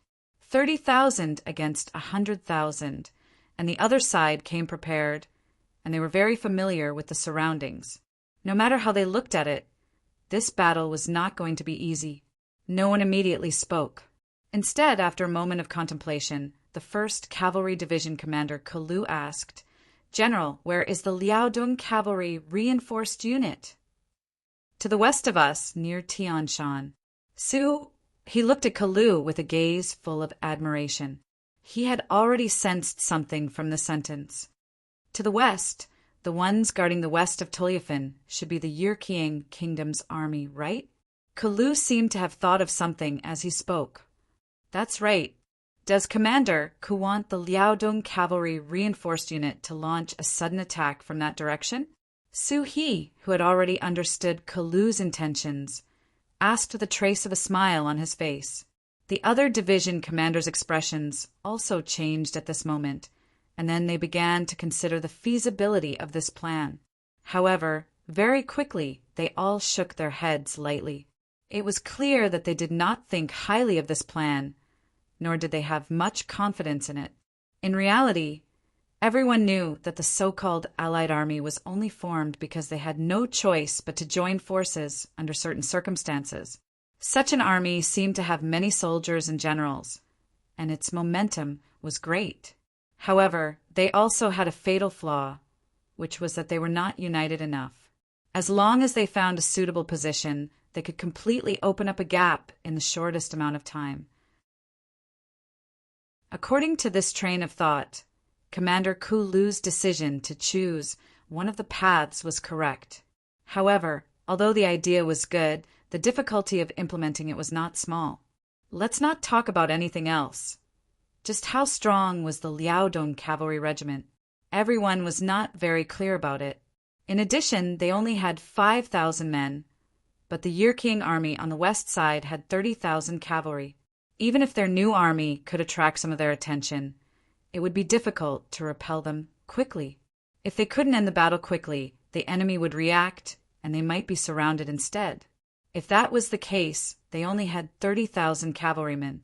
How could they possibly be a match for the enemy's army of 100,000? For them, the best way was naturally to wait for Yang Qindong to arrive. At that time, they would not be at a disadvantage in terms of military strength, and the chances of a large-scale counterattack would be higher. Other than Kulu, the other 3 division commanders seemed to have reached a consensus. They all shook their heads and looked at Commander Suhi. After expressing their attitude, they waited for the commander's orders. Suhi, who did not immediately make a decision, closed his eyes. How could he not know that this was a risky move? However, he did not want to rely on Yang Qindong and Bugnam of Gojoseon for everything. It was precisely because of the disparity in military strength that if he could win this battle, it would show the strength of the new army. Otherwise, if he had the advantage in military strength, it would be a matter of course for him to win the battle. However, if he made the wrong decision, the new army would face the danger of being surrounded, heavily injured, or even destroyed. He could not make up his mind for the time being. Commander, you make the decision. However, I only want to say one thing. You cannot hesitate before making a decision for a commander. Kulu also knew that Commander Su, he was in a difficult position. If it was him, he would not be able to make a decision. Therefore, he could not rush him. He could only remind him and do his duty as a division commander. As soon as Kulu's words came out, Su-hee, whose eyes were closed, could not help but tremble. That's right, he could not hesitate when making a decision for a commander. On the battlefield, opportunities were fleeting. Perhaps he would miss it if he was a little late. Even so, the opportunity was right in front of him. Why should he give it up? The outcome of a war was always changing. No one could know what would happen in the next moment. What a commander needed to do was to do his best in everything in front of him. Since that was the case, why should he not give it a try? The opportunity is right in front of me. I want to give it a try and show the might of the new army. As if he had made a decision, Suhi opened his eyes. When he looked at everyone, there was a hint of excitement and nervousness in his eyes. The 5-star army implemented a centralized leadership system. That was, before the battle plan was formulated, the officers below had the right to propose construction. However, the final decision was still in the hands of the highest ranking officer. When the policy fell to the new army, the one who would have the final say was naturally Commander Suhi. However, this time, Suhi did not make a decision. Instead, he used a negotiating tone to speak to the 4 division commanders. This showed enough respect and also proved that he was conflicted in his heart. He had not completely made up his mind. Of course, it was also possible that Suhi had already made up his mind. However, it was too risky and could affect the life and death of the 4 division commanders. That was why he had no choice but to speak with such an attitude. After Su, he made his intentions clear. Other than Kulu's eyes that lit up, the other 3 division commanders all narrowed their eyes. They did not agree or disagree. Of course, they knew that with Suhi's position, he could have made a decision without discussing with them. However, he did not do so. This in itself was a form of respect. Then, how should they respond to this respect? Should they support it? However, if there was a problem, they might lose their lives here. Should they oppose it? It seemed that the fruits of victory were big enough to attract them. Perhaps if they did not do it, they would regret it for a long time or even for a lifetime. Seeing that everyone still did not express their opinions, Suhi took a deep breath and said, "Everyone, I will not hide it from you. I have already received news that the new army is about to expand into a new army group. It is very likely that there will be 3 armies and a direct subordinate division. If that is the case, the military strength will reach 100,000 people." Suddenly, Suhi threw out such a statement. It seemed to have nothing to do with the current topic. But these words caused everyone's eyes to light up. The new army was going to expand into a new army group. Did that mean that the new army could also be expanded? If that was the case, everyone's position would be promoted by a large level. The number of soldiers they could lead would also increase. It was even possible that they could exchange the 4 stars on their shoulders for a gold star. There was no soldier who did not want to be a general. This was even more so for the 4 division commanders who were only 1 step away from becoming a general. If they wanted to become a general, they had to have enough achievements to convince the masses. Right now, There was a huge contribution in front of them. What would they choose and what would they do? At this moment, everyone was shaken by Su He's words. In the end, Lei Chuandeng, the commander of the 3rd Cavalry Division, and Changbo, the commander of the 4th Cavalry Division, both looked at Bai Kai, the commander of the 2nd Cavalry Division. In their eyes, Commander Bai Kai was like his name. He was a very talented person. Feeling the gazes of the 2 division commanders, Bai Kai's heart skipped a beat as he made a decision. Commander, can we contact Liaodong Strengthening Cavalry Regiment and see how confident they are to complete this task? No problem. Report to Commander Tong Long of the Liaodong Strengthening Cavalry Division. Su He nodded. He also wanted to see the other party's attitude. If they directly refused, then no matter how good his idea was, he would not be able to implement it. In a forest less than 100 miles away from the foot of Tianxia Mountain, people could be seen walking around. This was the temporary base of the Liaodong Strengthening Cavalry Division. From this position, one could vaguely see the high mountains in the distance. As the commander, Tong Long knew that the highest mountain in the distance was Tian Shan Mountain. Regiment Commander, Commander Su He of the new 3rd Army, sent a telegram. Deputy Regiment Commander Zhao Xing came to Tong Long's side with an excited expression and handed over a piece of paper. Tong Long and Zhao Xing had not been in contact with telegrams for a long time. Before this, they never thought that a small metal box could send a message thousands of miles away. Just based on this point, the 2 of them were shocked. They really didn't dare to imagine how many secrets the 5-star army had and how powerful Yangshu was. Luckily, the 2 were adaptable people and quickly accepted this new thing. However, every time they heard a telegram, they could not help but feel excited. Another telegram? As Tong Long spoke, he reached out to take the telegram. When his gaze fell on it, his hands started to tremble uncontrollably. Clearly, the contents of the telegram had made him very excited, even agitated. After a while, Tong Long's voice suddenly rose an octave. Deputy Commander Zhao, our chance is here. The chance to prove ourselves is here. We must seize it.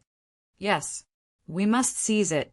Zhao Xing's face was also filled with excitement. However, he quickly said in a low voice, "But this mission is not easy to complete. If we don't do it well, we will be surrounded and even eaten." Chapter 12:18. That's only one possibility. There's another possibility. Maybe we can make a big contribution. Isn't this the best chance to prove that our Liaodong cavalry has strengthened? Tong Long retorted excitedly. It seemed like he had made up his mind. Even if Zhao Xing didn't agree, he would still do it. You're the commander. I'll fully support your decisions. Zhao Xing didn't continue to object. Instead, he said something that made Tong Long feel very touched. No one knew better than them the awkwardness of their current status. The so-called Liaodong Cavalry Reinforced Regiment sounded quite impressive. But in reality, ever since they joined the 5-star army, they hadn't fought a decent battle. Although they had some small victories, they were just following the main force to get some military merit. To the ambitious Tong Long and Zhao Xing, this was not what they wanted at all. Both of them were people who dared to fight and fight. They were even people who had thousands of ambitions. In the past, they hated living under the shadow of the Ming army. In this situation where everything depended on experience and background, it was extremely difficult to stand out. Now that they had joined the 5-star army, they finally had a fair chance to show off their skills. Both of them had been holding back their energy and wanted to show off their skills. However, the 5-star army was different from the Ming army. There were too many fierce and intelligent generals here. When they fully understood the achievements of other armies, divisions, and commanders, they couldn't help but be shocked speechless for a long time. Wanting to stand out in this kind of army wasn't any easier than being in the Ming army. After all, the high-ranking officers of the 5-star army were all people who had killed their way through countless battlefields. Whether it was bravery or strategy, They were the best of the best. A true powerhouse would always become stronger when they met someone stronger. Tong Long and Zhao Xing were such people. In their opinion, their biggest disadvantage was that they joined the 5-star army too late. They had too few soldiers in their hands. Once they had a chance to show off their talents, they could also soar into the sky. They just didn't expect the opportunity to appear so quickly. Of course, they had to catch him. Under Tong Long's resolute attitude, a reply was quickly sent to the new army's commander, Su He. When he saw the contents of the telegram, Su He couldn't help but laugh out loud. Not bad, 2 tiger generals. Come, everyone take a look. He laughed and handed the telegram to Kalu and the others. Then he heard the 3rd Cavalry Division's commander, Lei Chuandong's shocked voice. What? They're actually willing to make a military order. If they can't complete the mission, they'll bring their heads to me. A military order expressed a kind of attitude and a kind of indomitable spirit. Once such a decision was made, there was no way out. Under normal circumstances, no one would rashly choose to do this. Especially this time, it was Commander Su He who asked the other party with an inquiring attitude. He did not request for the other party to express their opinion, but Tong Long and Zhao Xing still made such a decision. This was shocking and admirable. It seems that in terms of courage, we're far inferior to these two. The 2nd Cavalry Division's commander, by Kai's side, when he looked at Su He, he straightened his body and said, "Commander, the 2nd Cavalry Division supports this battle. Please make a decision. We also support." After Bai Kai expressed his opinion, the other 3 commanders also stood at attention and saluted. Good. I thank you for your support. I'll now report the battle plan to the 6th young master. Su, he said with a face full of excitement. He did not forget that the disparity in strength between the 2 sides was too great. There was a 60% chance of losing, so he had to report it to Yang Qindong. Otherwise, if something went wrong, he would not be able to bear the responsibility, even if he killed him. 150 li behind the new army, Yang Qindong was leading the troops forward. He had already received a telegram regarding the situation outside Turpan City, and he knew that there were 100,000 cavalrymen waiting for him. Regarding this, Yang Qindong naturally did not fear them at all, and he had even given the order to speed up. This was because, from how he saw it, with just the new army and the Liaodong Cavalry Corps, it would be very difficult to deal with 100,000 cavalrymen. Just as the troops were speeding up, Commander Su He of the new army sent a telegram. After hearing about their request, Yang Qindong's expression became quite complicated. This was a great risk. This time, in order to solve the problem in Ili Bali, Yang Qindong had brought along more than 100,000 cavalrymen with him. It could be said to be a huge force. With this force, no matter which faction they faced, they would have an advantage. However, if it was one against many, it would be hard to say. After all, the situation in a war is often changing in an instant. If they don't deal with it well, the situation will change drastically. If it had been someone else, like Yang Qindong, the most conservative approach would have been to wait for more Neon troops to be transferred here. That way, with the advantage of military strength, they could slowly nibble away at their opponents until they won the final victory. Yang Qindong's goal was too big, and he didn't want to waste the most precious time. If possible, he certainly hoped to solve the problem here as soon as possible so that he could charge toward the next target. But although the idea was good, the reality was cruel. Especially in the situation where Ili, Turpan, and Yarking joined forces, plus Yes Henavwara was watching him in the dark. The situation of this war became more and more complicated. And now, an opportunity to turn passivity into initiative appeared in front of him. Facing the new army's request, Yang Qindong was caught in a dilemma for a while. Logically speaking, he thought that this battle plan was too risky. If things went wrong, more than 30,000 people would be seriously injured by the enemy's 100,000 cavalry, and it was not impossible for them to be eaten. But psychologically, he thought that this was a bold bold and feasible plan because even he was amazed by this plan and felt that it was incredible, not to mention the enemy. They would definitely not think of it. To agree or not to agree, it was all up to him.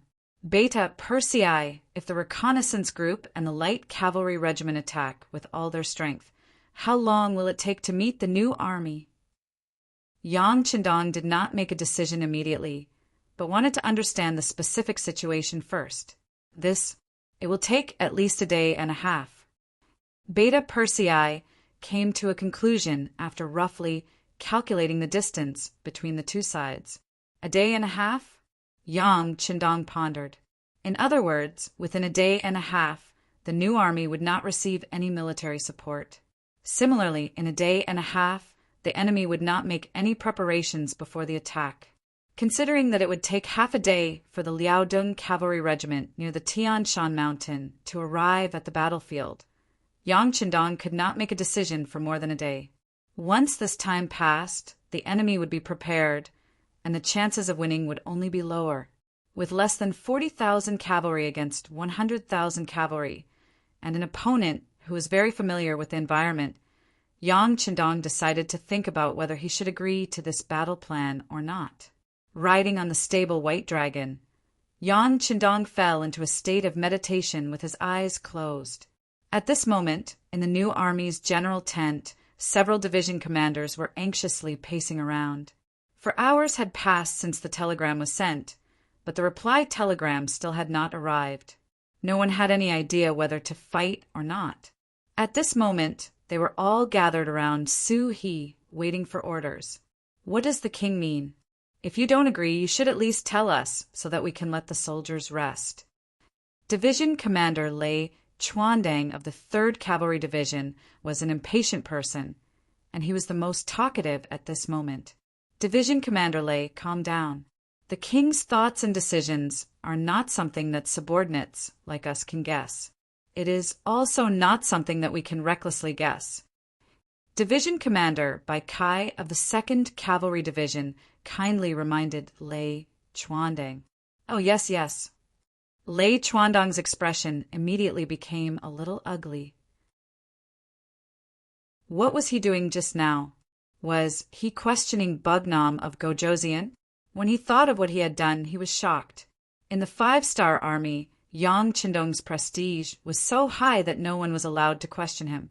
This was not Yang Qindong's request, but the unanimous opinion of these generals. It was just that the situation was a little tense right now.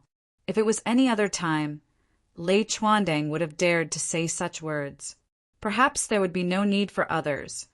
As Commander Su, he would be able to take him down first. Fortunately, at this moment, Su He was also anxious and felt the same as Lei Chuandang. That was why he did not reprimand him at this moment. The atmosphere in the large tent once again became tense. After an unknown amount of time, footsteps suddenly came from outside the tent. The telegraphers walked in and brought the results and answers that everyone wanted to see. Su, he was the first to take the telegram. After skimming through it, he let out a long breath and then said with an excited expression, "The 6th young master has already agreed to our request. Now, please go and make your preparations. That's right, send a telegram to inform Commander Tonglong that they can set off now. General, Commander Tonglong sent us a telegram 6 hours ago, saying that he has already set off. He should be halfway there by now." The telegram operator stood at attention and reported. Actually, he had already said this before. However, Su He was too nervous at that time and did not pay attention to it. Oh, right. Look at my brain. All right, Commander Tonglong and the others have already set off. They will reach the depths of the battlefield in 6 hours. This way, it will be midnight, which is also the time for us to launch our attack. Like this, all the division commanders will take their positions and let the soldiers fill their stomachs and prepare for battle. That's right, in order to not attract the enemy's attention, we must be tight on the inside and loose on the outside. Even if we eat, we must eat dry food and not hot food. In short, there must not be any abnormalities. Don't worry, Commander. We understand. The 4 division commanders immediately stood up and saluted. Then, they hurriedly left the tent. When Suhi was left alone, he sighed and said, "Six, young master.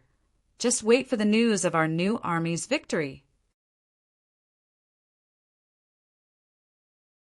Chapter 12:19.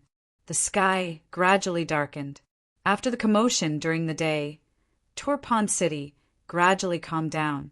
With 100,000 cavalry in front of the city and the fact that it was late, many of the citizens who were preparing to leave decided to rest for the night. In this regard, King Hardenbarter didn't order them to hurry because he had received reliable information that the 5-star army had already set up camp 40 kilometers away from the city. At this moment, they were only 10 miles away from the 100,000 cavalrymen outside the city. But this 10 miles was like a mote in Hardenbarter's eyes. 30,000 cavalrymen wanting to attack 100,000 cavalrymen was simply unscientific and unrealistic. No one would think that the 5-star army had the guts to do so. If he was them, it would be a good thing if the 100,000 cavalry didn't attack first. Speaking of not taking the initiative to attack, General Daichin was very annoyed. According to him, since the 5-star army only had 30,000 people, it was time for them to attack with their superior numbers. He was confident that they could defeat the enemy and force them to retreat.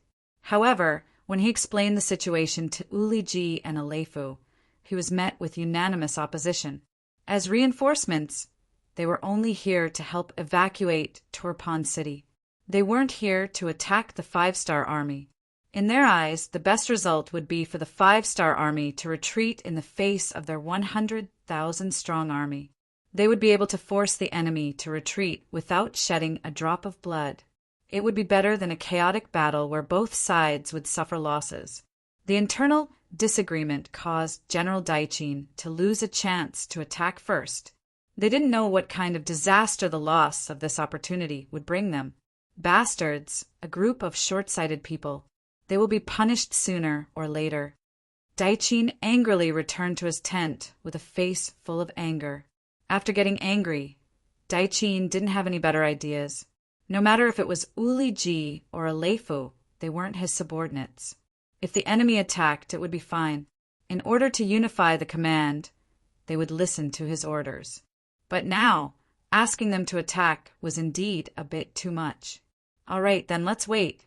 When the main force of the 5-star army arrives, we'll have a huge battle. I want to see, since you're all cavalry and you're in our territory, what kind of waves can you cause? Daichin said as if he was comforting himself. After that, he asked the deputy general about the 5-star army.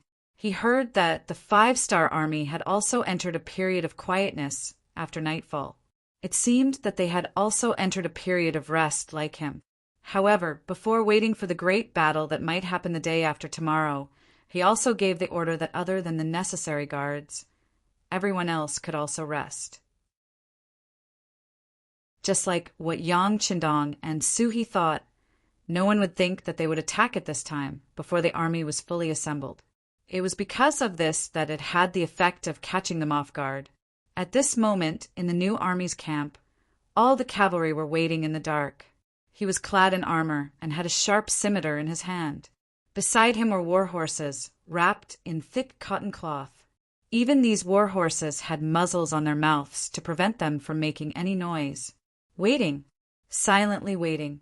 At this moment, the 30,000 cavalry warriors of the new army only had one target, which was the enemy camp 10 miles away on the right. They were waiting for the signal of the Liaodong cavalry regiment to attack. Daichin was indeed worthy of being given such a heavy responsibility by King Hardenbar. His military skills were unquestionable. He arranged for the two armies to be 10 miles away from each other to prevent any accidents from happening. For example, if there was a sneak attack, 10 miles away would give them some time to react. But no one would have thought that the new army wasn't going to be the first to attack. The first to attack was the Liaodong cavalry regiment that came from Tian Shan. A reinforced regiment only had 5,000 cavalry. This time, they had the heavy responsibility of attacking the 30,000 cavalry camp. This was like hitting a rock with an egg.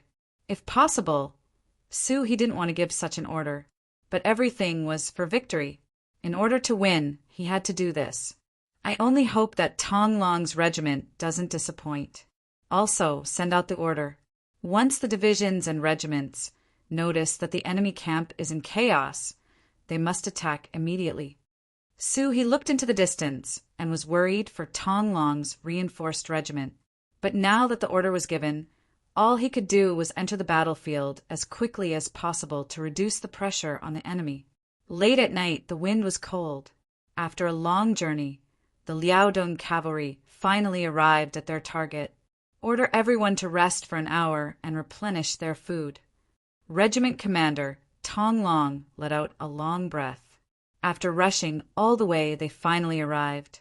At this moment, the fatigue on his body seemed to have decreased by a lot. Regiment commander, drink some water.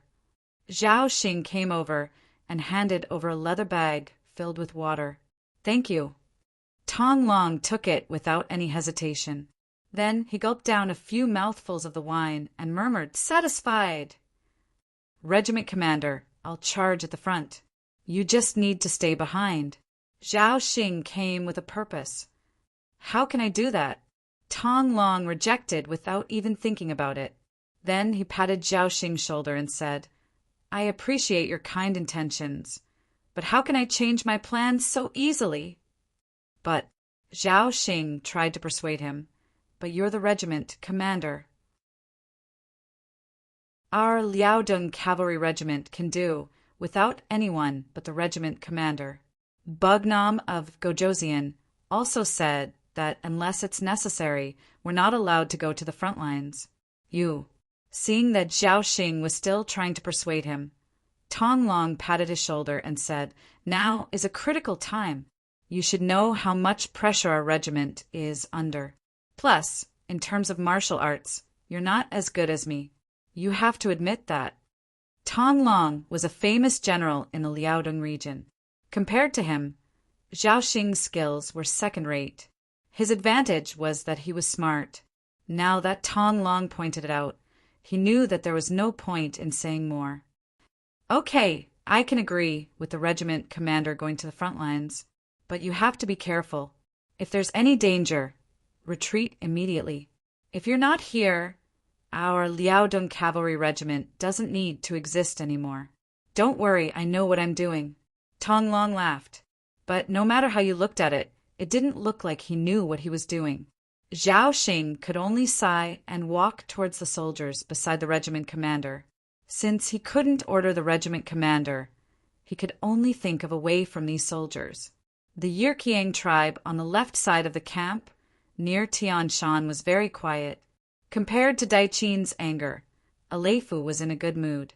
He hummed a tune and went to sleep early. In his dream, he saw himself leading an army to defeat the 5-star army. He was leading 30,000 cavalrymen to charge forward with a momentum that could topple mountains and overturn seas. The war drums were beating, and the battle cries were shaking the heavens. It was truly a lively scene. General! General! Just as he was having a beautiful dream, he suddenly felt a large hand pushing him. This made Aleifu a little unhappy, and he suddenly opened his eyes. At this moment, he realized that he was lying on a bed. At this moment, he also realized that it was just a dream. It was just a dream.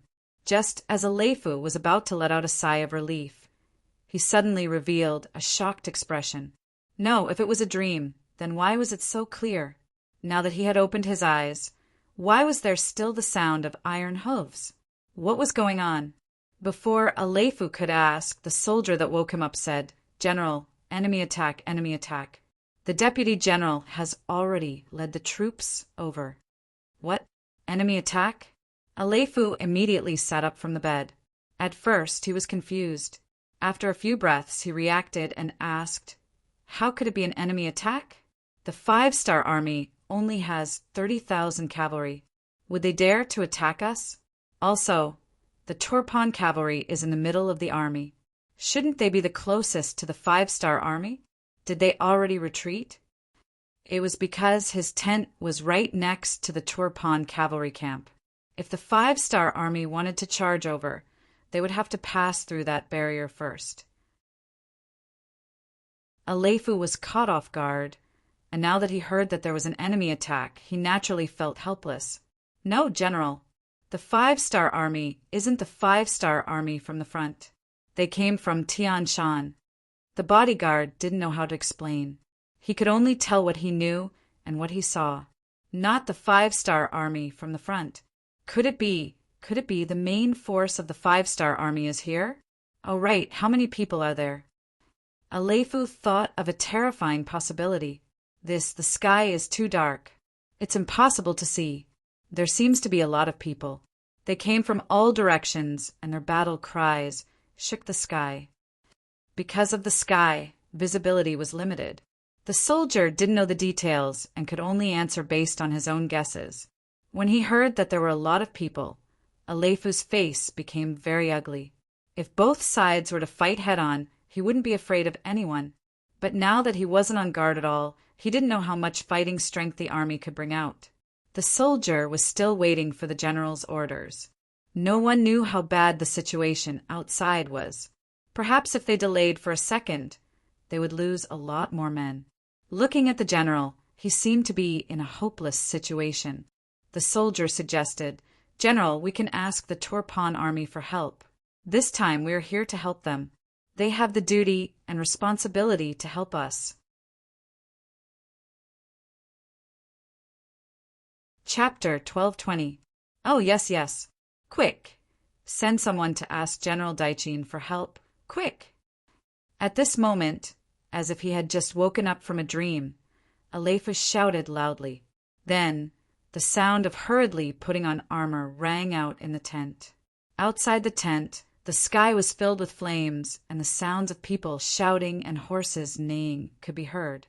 The moment before the charge, there was a flurry of fire arrows that burned countless tents and dealt a heavy blow to the unprepared Yi Erqiang army.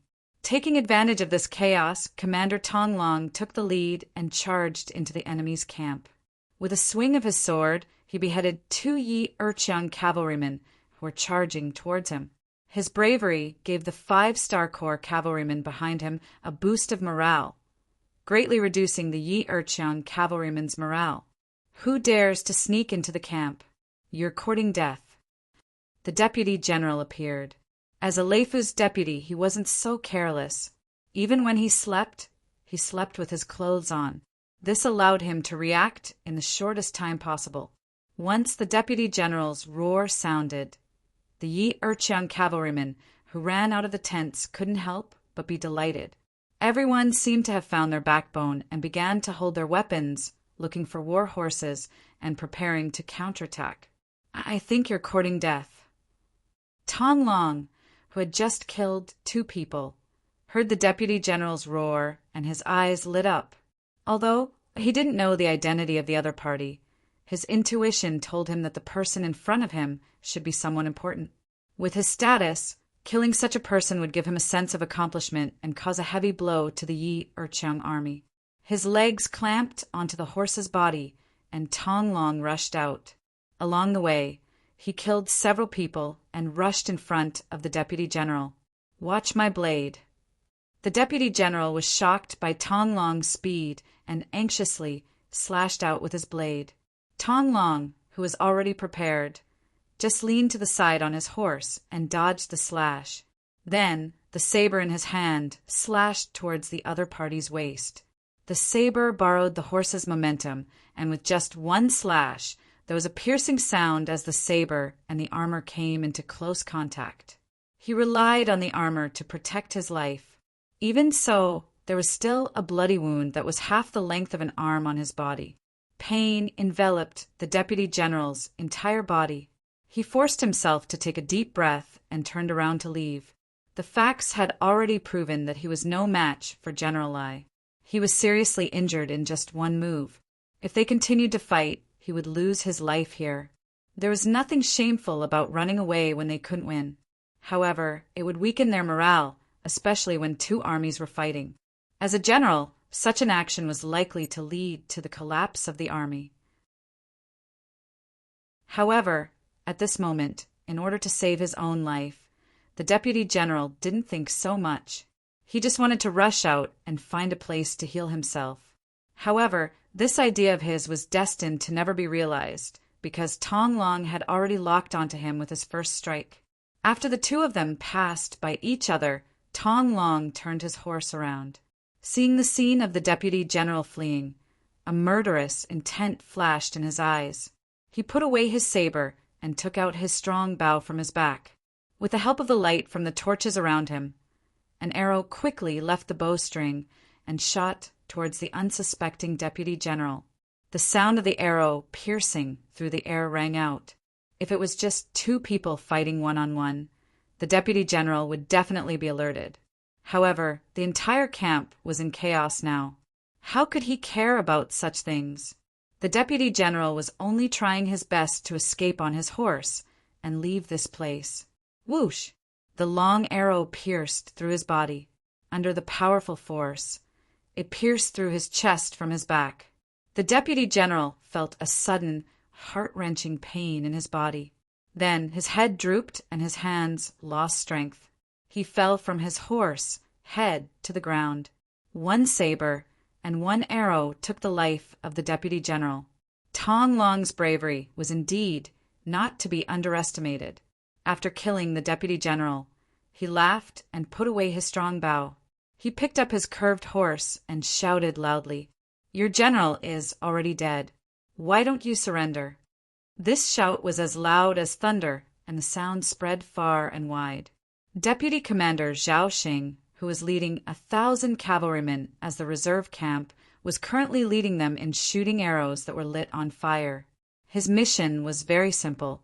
It was to burn as many of the Yurqiang army's tents as possible under the chaos. In the darkness of the night, they would give the impression that they had the numbers advantage. Deputy Commander, listen. Is that the commander's voice? One of the 5-star Army's cavalrymen with sharp ears stopped shooting the fire arrows and asked Vice Commander Zhao Xing also stopped what he was doing and listened carefully. Then he really heard Tong Long shout. He laughed and said, "Good. The commander is indeed brave. In such a short time, you killed the enemy's general. Come, everyone, let's shoot arrows and shout at the same time. Let's maximize the effect." Regardless of whether it was Zhao Xing or Tong Long, they didn't know that it was the deputy general of the Yurqiang army. However, this didn't stop them from shouting. At the very least, the deputy general was still a general. The impact of the shout from one person to 1,000 people shouting was completely different. In just a short moment, this shout spread throughout the entire Yurqiang camp, causing the already chaotic camp to become even more chaotic. When the Yurqiang soldiers heard the shout, they weren't sure if it was true or not. However, at this moment, they would rather believe it than not. Otherwise, they would have to pay the most precious price, their lives. With the general dead, the morale of the soldiers fell to the freezing point. The Yurqiang soldiers, who were still resisting with their blades, started to flee in batches. They wanted to escape under the cover of the night. None of them wanted to die. When Aleifu walked out of the tent in armor under the protection of his personal guards, this was the scene he saw. When he heard the shouts that the general was dead and they still didn't want to surrender, Aleifu said angrily, "Bullshit, this general is still alive and well. Who said I'm dead? General, be careful with your words." A personal guard at the side immediately reached out to cover his mouth and said with a panicked expression, "What are you doing?" Aleifu reached out and slapped his hand away, his face full of anger. "General, the one who died just now must be the deputy general. Now that the morale of the army is in chaos, it won't help if you stand out. Instead, you'll attract the attention of the enemy. The gains don't make up for the losses." The personal guard's mind was still clear at this moment, and he expressed his worries. Aleifu, who originally wanted to punish the personal guard, was stunned when he heard this. Then he broke out in cold sweat. Yes, at this time the morale of the army was in chaos, and there was no way to effectively counterattack. If he stood out now, not only would he not be able to solve the problem, he might even attract the attention of the enemy cavalry. If that happened, he would probably follow in the footsteps of the deputy general. At the same time, Aleifu patted the personal guard's shoulder. You did well. What do you think we should do now? General, the Han people have a saying. A gentleman doesn't stand under a collapsing wall. Let's retreat first.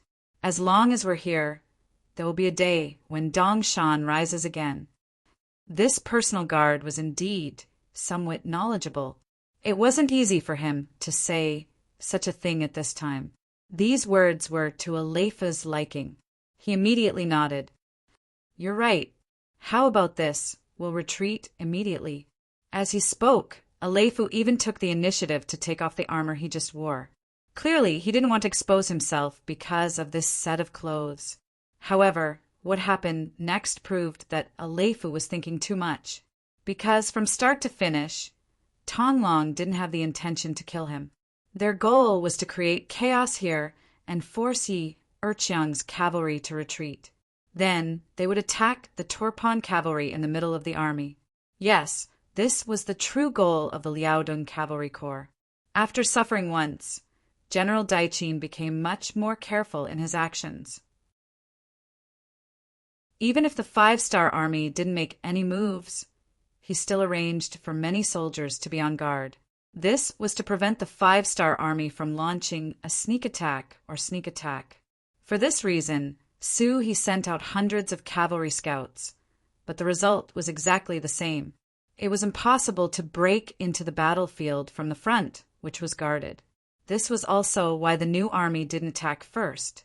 Instead, they let the Liaodong Cavalry Corps fire the first arrow. If the Turpan cavalry didn't create chaos, they wouldn't have a chance. And whether or not they could create chaos all depended on the Liaodong Cavalry Corps. With only 5,000 cavalry, not only did they have to break through Yi Erqiang's 30,000 cavalry camp, they also had to deal a heavy blow to the Turpan cavalry. From this, it could be seen how difficult this mission was. This was also where He's worries came from. Fortunately, Tonglong had won the first battle. He had caught the Yi Erqiang cavalry by surprise and even killed their deputy general. He had completely disrupted the morale of the army and perfectly completed the first step of the battle plan. Tonglong sighed as he watched the Yi Erqiang soldiers, who had turned from cavalry to infantry, scurrying away like rats. What a pity! How many prisoners were there? Unfortunately, he still had things to do and couldn't stop to take care of them. A pained expression flashed across Tonglong's heart as he pointed his saber forward, pointing at the Turpan camp in the distance as he shouted, "Brothers of the reinforced regiment, charge with this regiment commander! Charge! Turpan camp!" The Yi Erqiang camp on the left suddenly lit up with flames. This naturally shocked everyone. General Daiqin, who was still sleeping, jumped up and rushed out of the camp. He looked to the west, and his eyes flashed with worry. Report, the 5-star army suddenly charged into the Yi Erqiang camp. The two sides are fighting. A scout galloped to the front of General Daiqin and reported. Scout again. I want to know how many people they have. Daiqin said without changing his expression. Report, General Aleifu sent people to ask for help. He said they can't hold on anymore. After a while, another scout galloped to report.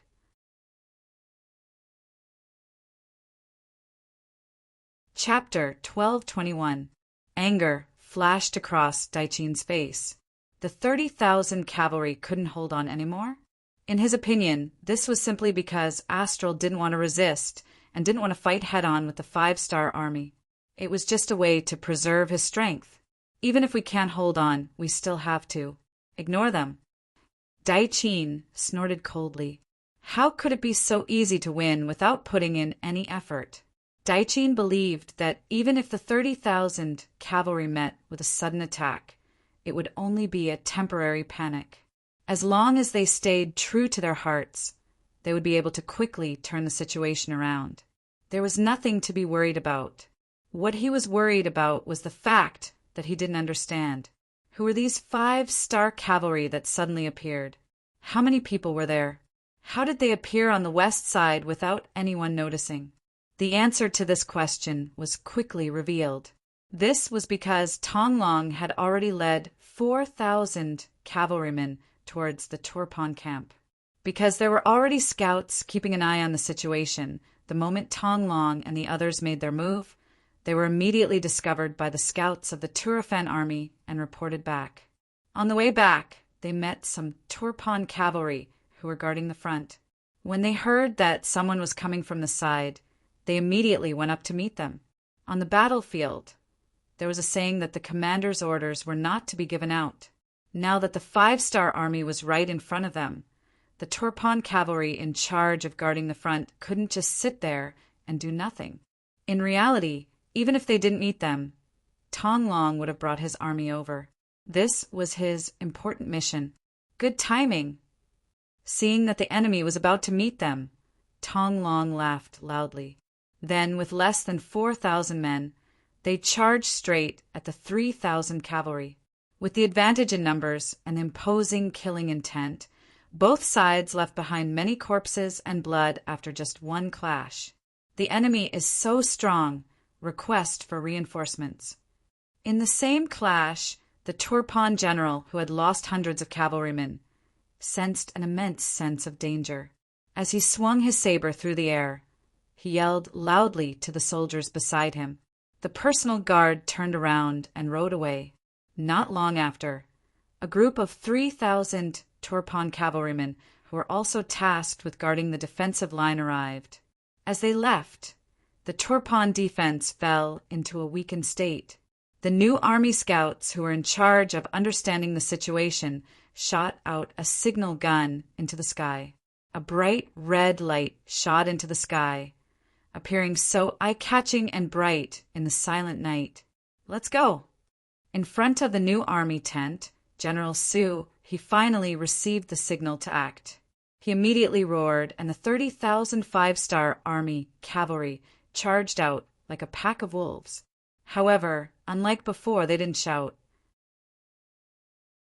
Under the heavy protection of the horses' mouths and hooves, the 30,000 cavalry charged forward like ghosts, approaching the Turpan front lines.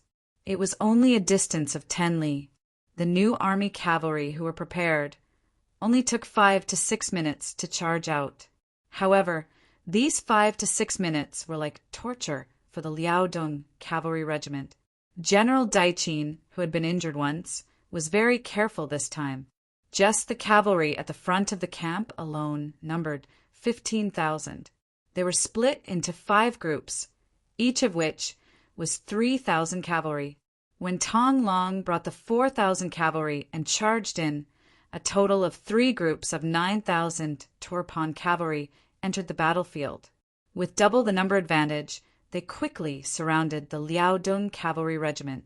Not only that, Daichin, who had received the news, had already called all the cavalry in the camp. He arranged for the generals to come to the camp for a meeting while ordering all the cavalry to put on their armor and get on their horses. This time, Daichin's reaction was extremely fast.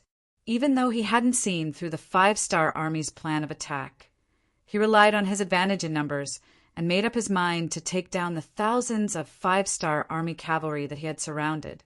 General Dan, you bring 5,000 cavalry to stabilize the northern line in case the 5-star army's main force suddenly invades. General Tong, you bring 5,000 cavalry to continue the encirclement of the 5-star army. This time, we can't let any of them escape. The other generals quickly prepare for battle and wait for the order to attack. At the same time, send someone to contact General Wu Liji and tell him to also prepare to attack the 5-star army. Daichin quickly made a series of arrangements, and the generals quickly headed out of the tent. Then a messenger came to report that on the main battlefield, the 5-star army had indeed launched an attack. 2 groups of 6,000 cavalry were fighting with their lives on the line. They came so fast. General Daichin's eyes flashed with surprise, but he quickly calmed down. He was confident in his cavalry, as long as they could hold on for a while. Once the 5-star army was completely wiped out, he would be free to deal with the enemy at the front.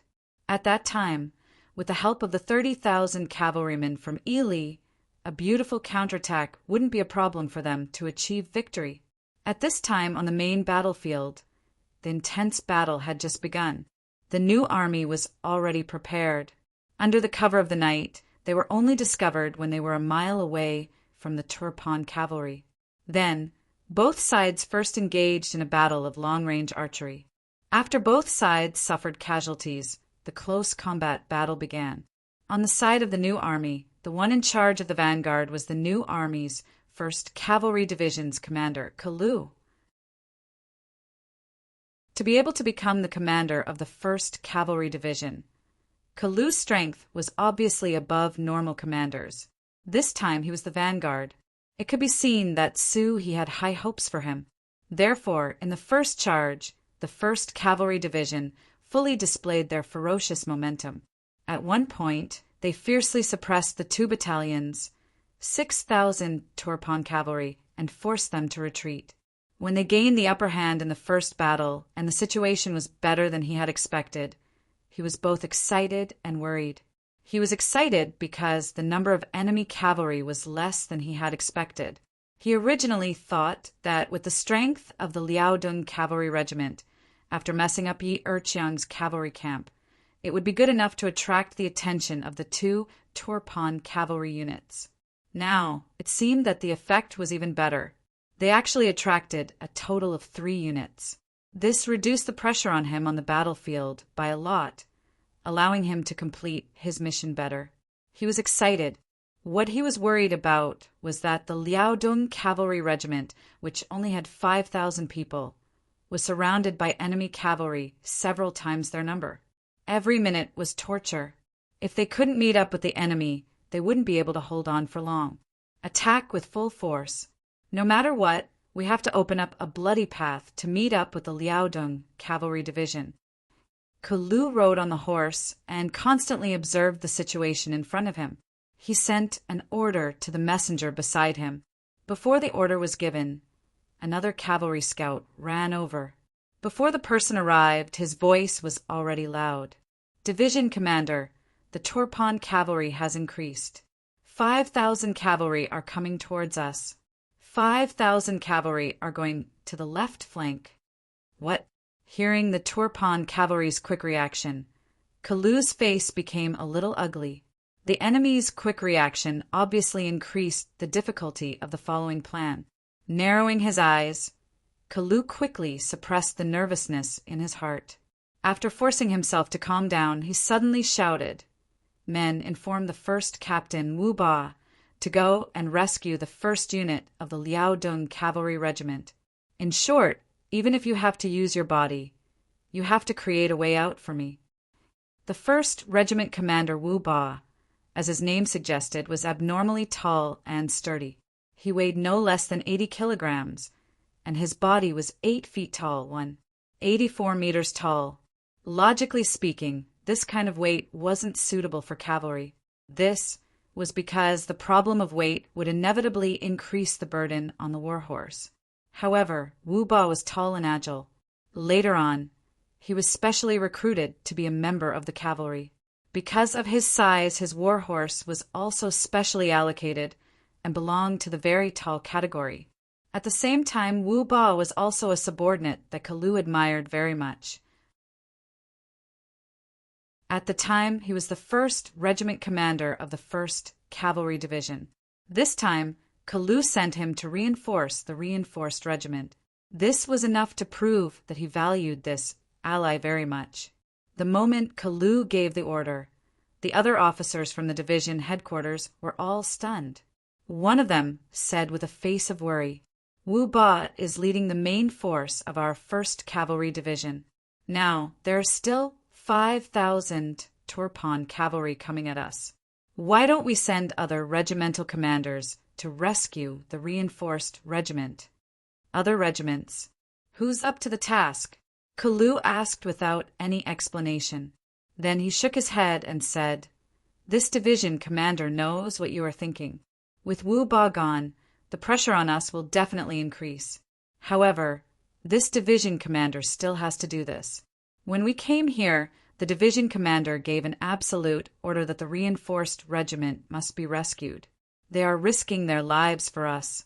If something really happens, how will others look at us? How will Bugnam of Gojosian look at us? After asking a few questions in one breath, Kalu saw that the other officers seemed to have something to say. He directly waved his hand and said, "All right, this division commander's orders cannot be changed. If you have any objections, you can convey them to the division commander after the battle." On the battlefield, the division commander had the final say. It was precisely because of this that the morale of the army could be guaranteed. As for whether there would be different opinions on the battlefield, that would be decided by the division commander. Since Kalu had said this, even if the other officers had different opinions, they could only obey. After giving this order, Kalu's gaze involuntarily turned towards the Ely camp on the other side. According to the battle plan formulated by the new army, the Liaodong Cavalry Reinforced Regiment was responsible for messing up the Yarkine camp and charging towards the Turpan camp. The 1st Cavalry Division was responsible for attacking the Turpan camp from the front. These plans revolved around one goal, and that was to create an opportunity for the other 3 cavalry divisions of the new army to attack the Ely camp.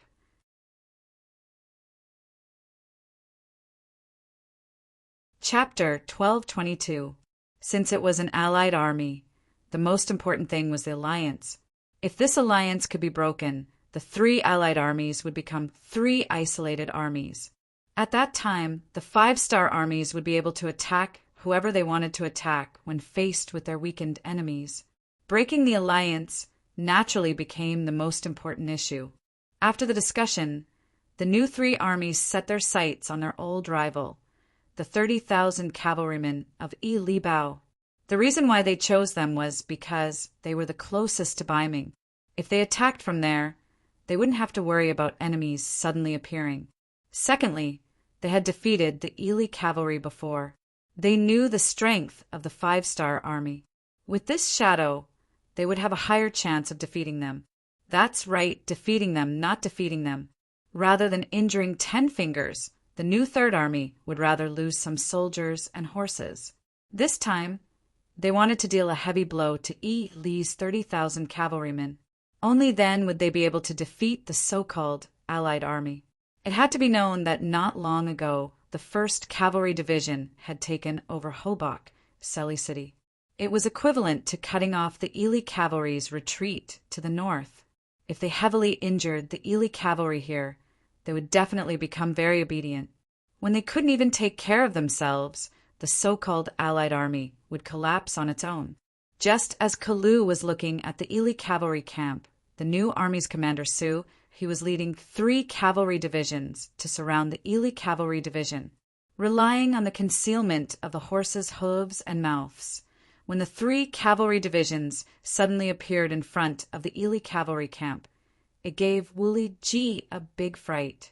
When the flames in the west reached the sky, he had already gotten out of bed.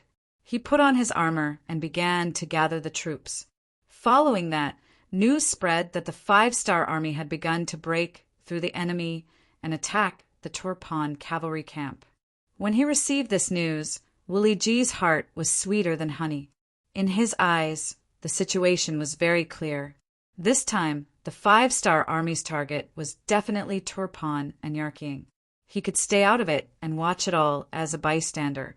Just now, General Daichin sent someone to ask for help. Of course, he agreed, but he didn't send a single soldier. From the bottom of his heart, it was true that the 5-star army was his enemy. But what about the Turpan kingdom?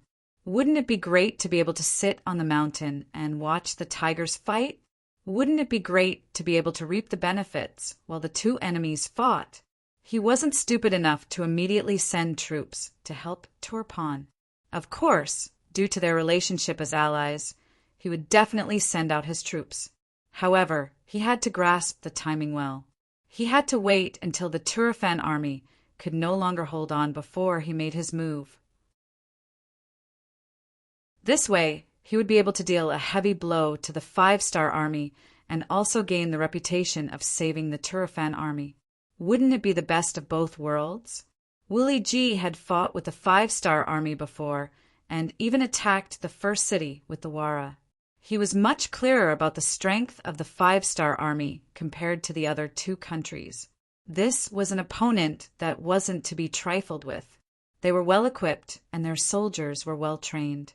How could such an opponent be defeated so easily? It wasn't too late to wait for his allies to exhaust the strength of the 5-star army before he made his move. Let's fight, the more intense the better. In the end, the winner will only be us. Wuli Ji grinned and let out a laugh. However, this laughter didn't last long. Soon, a scout appeared in front of him and said with a panicked expression, the 5-star army suddenly came and had already clashed with the cavalry at the first line of defense. However, because the enemy had too many people, the front line couldn't hold on much longer. What? How is this possible? When Wuli Ji heard this news, he stood there as if he was petrified. He didn't move for more than 10 breaths of time. It wasn't until the deputy beside him reminded him that he came back to his senses. Then he walked towards the high platform in the middle of the camp. He wanted to see with his own eyes how many soldiers and horses the 5-star army had sent. It would have been better if he didn't take a look. Now that he took a look, he saw that under the night sky there were flashing torches everywhere. He could hear the sounds of charging and killing. He felt that the enemy's cavalry wasn't less than his.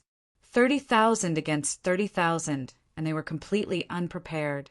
Wuli Ji could already guess the outcome of the battle. Because of this, he had a frightened expression on his face. After he came down from the high platform, he sent soldiers to stop the 5-star army from approaching. At the same time, he ordered people to ask General Daichin for help. In front of the Turfan tent, Daichin couldn't sit still anymore. He was currently in front of the tent observing the situation outside. Because of the moonlight, other than the sounds of killing and the movement of the torches, he couldn't see any useful information. However, he still didn't move. He believed that as long as he sat on the horse, it would be a symbol. As long as the soldiers saw him, they wouldn't panic and their morale would increase greatly. Daichin, who had a mighty aura, was like a door god, unmoving like a mountain. It indeed gave the nearby Turfan cavalry a boost in morale. Many of them became braver because of this. They just wanted to perform better in front of the general.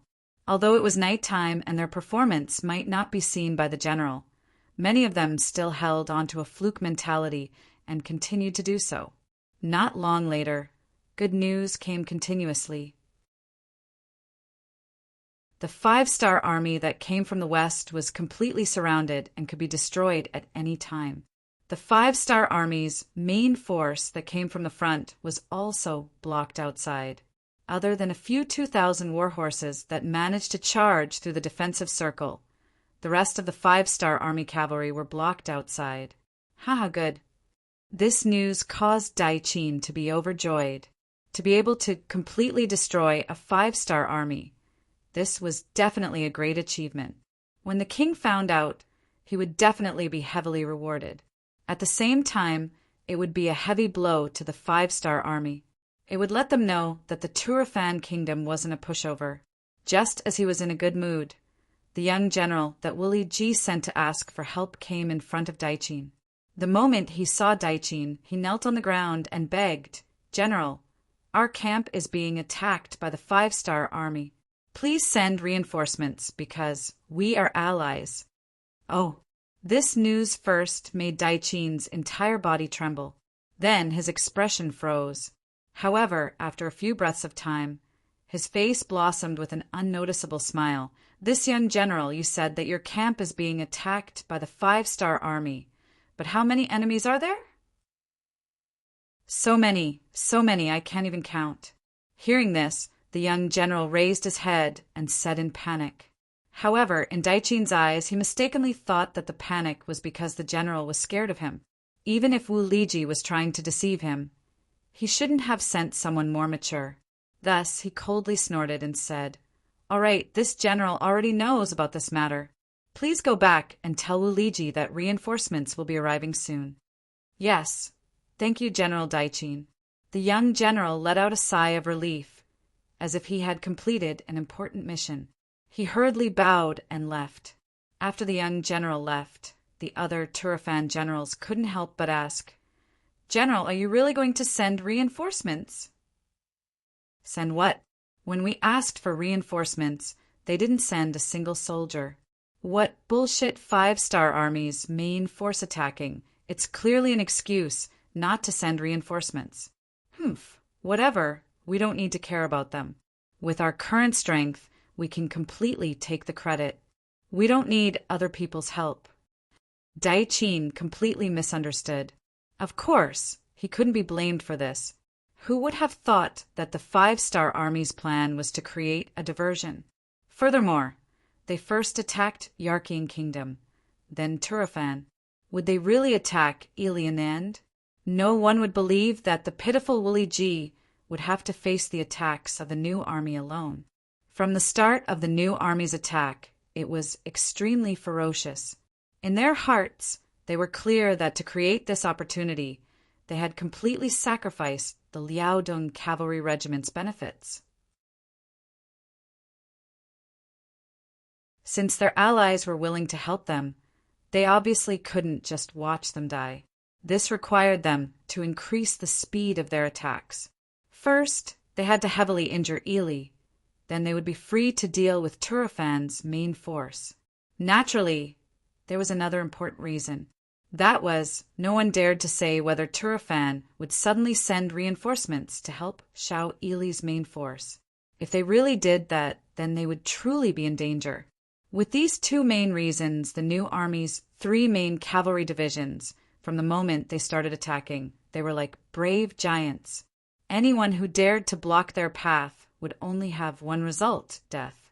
Without any preparation, facing the fierce attacks of the five-star army, the Turfan army was forced to retreat step by step. At this time, Wu Liji made an even more wrong decision. That was, he didn't send his entire army forward at once. Instead, he sent out 2,000 to 3,000 cavalry at once. He wanted to stop the attacks of the five-star army. He wanted to leave behind enough troops to wait for the cavalry from Turfan Kingdom to join forces with them to counterattack the five-star army. It was impossible for reinforcements to come. After the battle lasted for more than an hour, Wu Liji finally understood this point clearly. Less than half of his 30,000 cavalrymen were left after this battle. I can't wait any longer. Seeing that the reinforcements from Turfan still hadn't arrived, Wu Liji's eyes flashed with anger. The distance between the two camps was only 5 li. If they rushed at full speed, they would arrive in an instant. However, after such a long time, not to mention a large batch of reinforcements, there wasn't even a shadow of reinforcements. At this moment, Wu Liji had completely lost his confidence.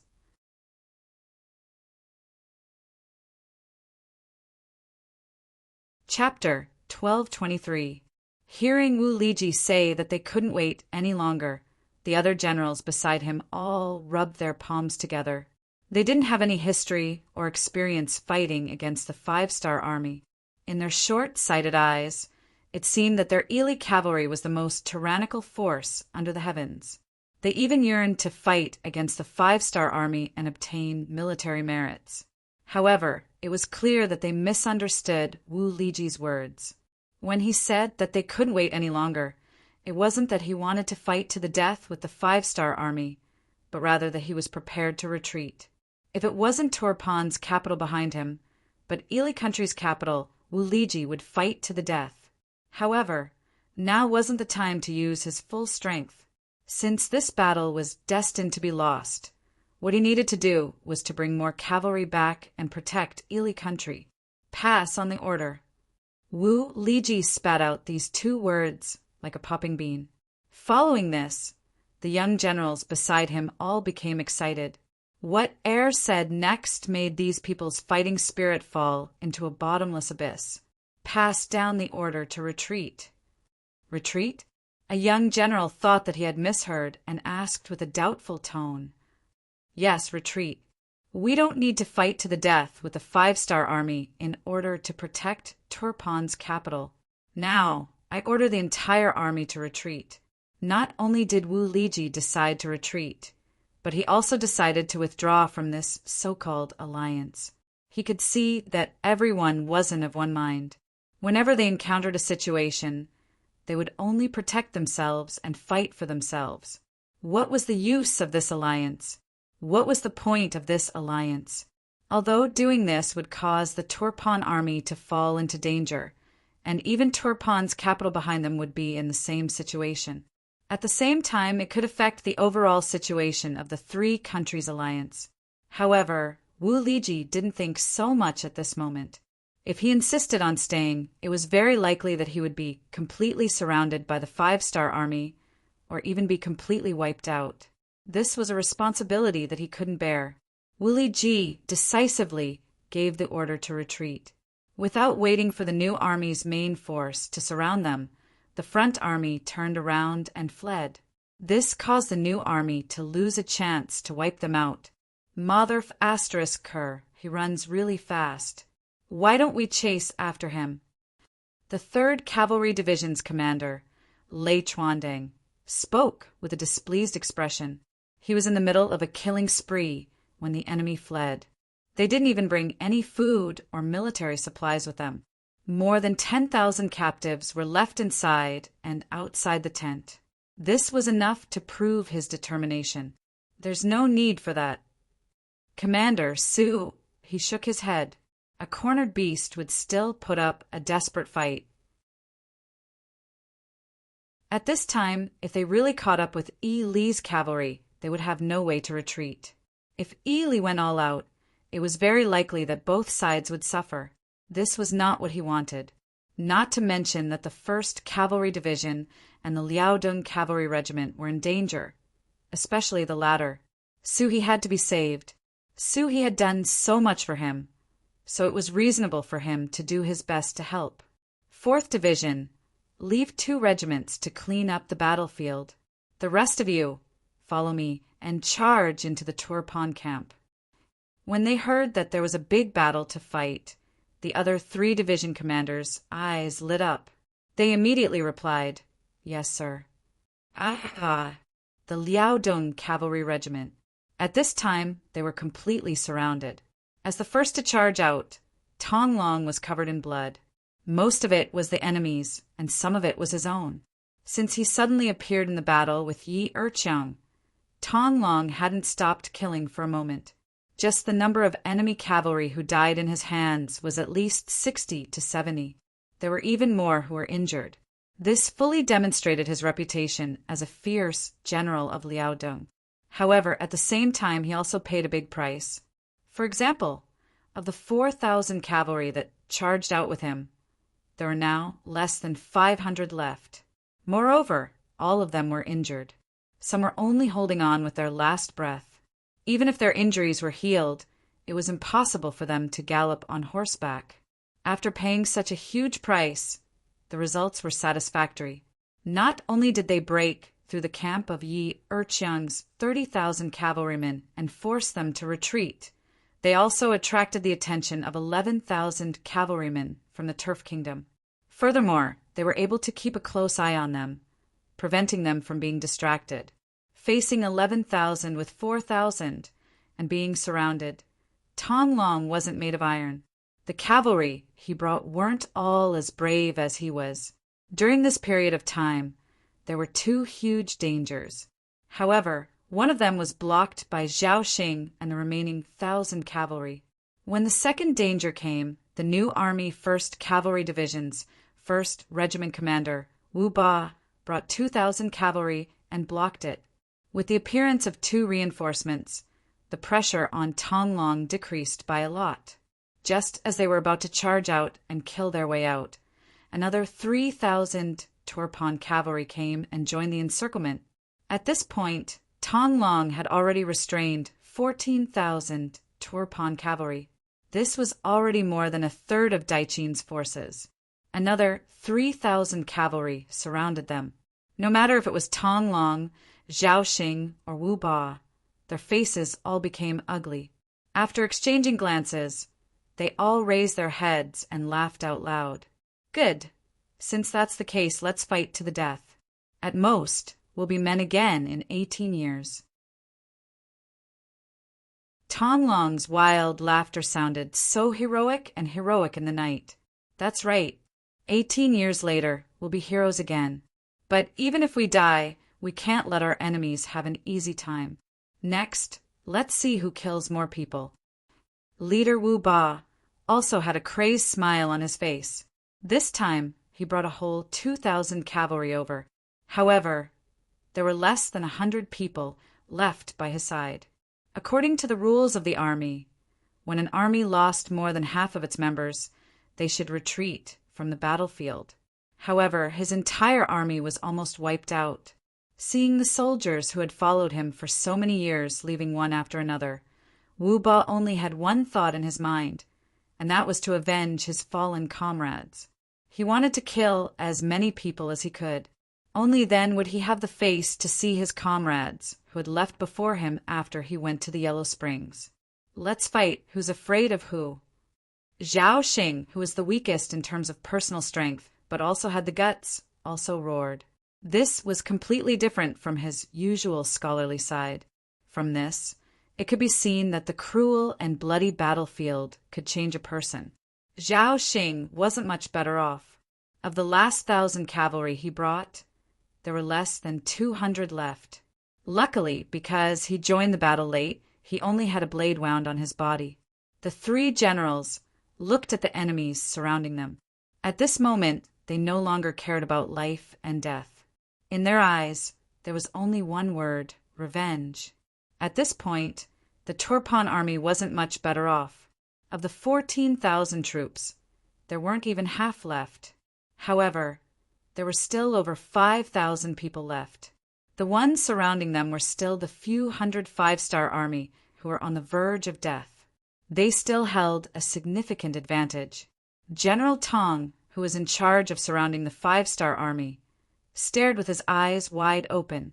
He was truly shocked by the performance of Tong Long and the others. He originally thought that with several times the number of the enemy and the fact that they were surrounded, it shouldn't be a problem to deal with the enemy. However, after fighting for so long, not only did he suffer heavy losses, he even suffered more than the enemy. This made him feel extremely humiliated. Now that he saw the enemy still shouting while surrounded, how could he let it go? He immediately pointed his saber forward and shouted, "Go! Kill them all! Kill them all! Kill!" General Tong was angry. The cavalry below took advantage of the fact that they had more people. After a loud shout, they all charged forward. At this moment, swords flashed and war horses galloped forward. A life and death battle was once again played out. Relying on the advantage of numbers, a 5-star army cavalry would often have to face 3 to 4 enemies, or even more. In such a situation, death was inevitable. The only difference was how many enemies they could kill. With the thought that killing one was enough and killing 2 was worth it, the 5-star army cavalry soldiers didn't care about life and death. With the determination to fight to the death, they didn't defend and launched a final attack on the Turpan cavalry. Their morale was still high and they waved their sabers resolutely. But after all, they weren't made of iron. After using up most of their strength, the sabers in their hands gradually lost control. Even the horses under their butts were letting out muffled snorts. That was a sign that they were about to use up all their strength and were about to lose all their strength. However, at this moment, no one cared so much.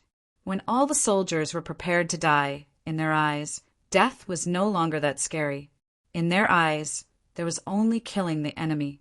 Only killing the enemy. In the face of death, the hundreds of soldiers of the 5-star army burst forth with their greatest potential. Many of them weren't killed by the Turpan cavalry, but by the exhaustion of their bodies. In the end, they couldn't even ride their horses and fell to the ground unconscious. Among them was Commander Tong Long. When he launched the counterattack, he was the one who took the lead. Relying on his own bravery, he swung his saber almost instinctively, cutting down 4 sturdy Turkmen cavalrymen. When he swung his saber for the 5th time, due to the decrease in speed, it was finally blocked. Under the powerful rebound force, he lost his balance and fell off his warhorse. "Commander!" Tong Long's fall from his horse attracted the shouts of more than 10 soldiers who saw this scene.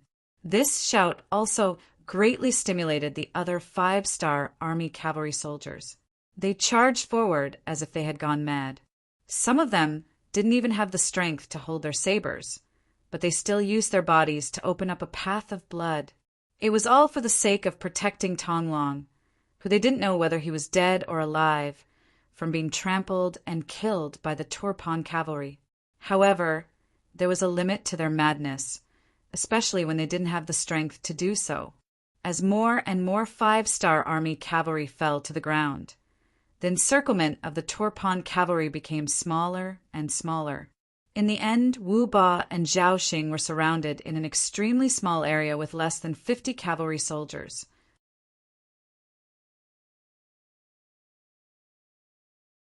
Chapter 1224. Those who surrender will be spared.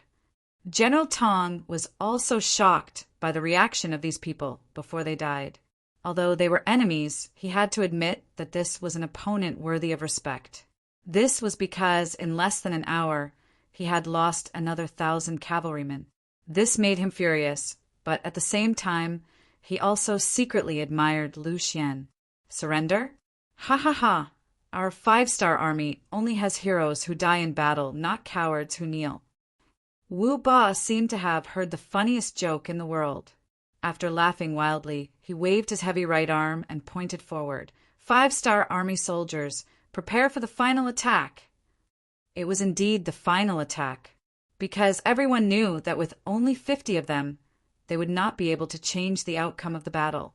This final attack was the time for them to show their worth as soldiers.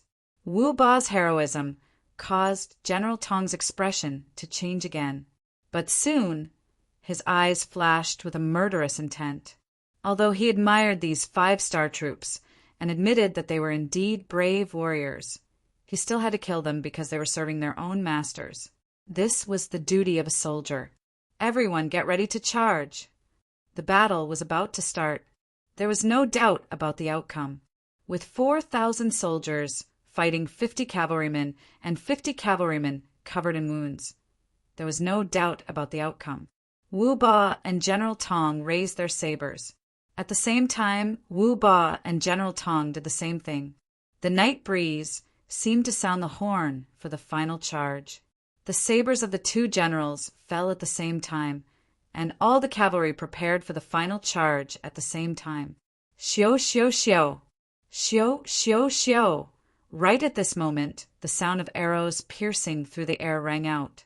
Then, from the periphery of the battlefield, behind the Turpan army, came a series of battle cries. The sound of horse hooves stomping on the ground reverberated into everyone's ears. The new army cavalry reinforcements had finally arrived. It was the commander of the 3rd Cavalry Division, Lei Chuandang. This irascible and loud general was also very brave. The moment he appeared behind the Turpan cavalrymen, he started killing them. A huge hole was easily torn open by him. You guys follow me to block them.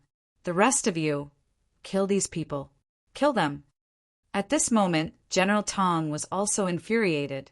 14,000 men against only half of the enemy.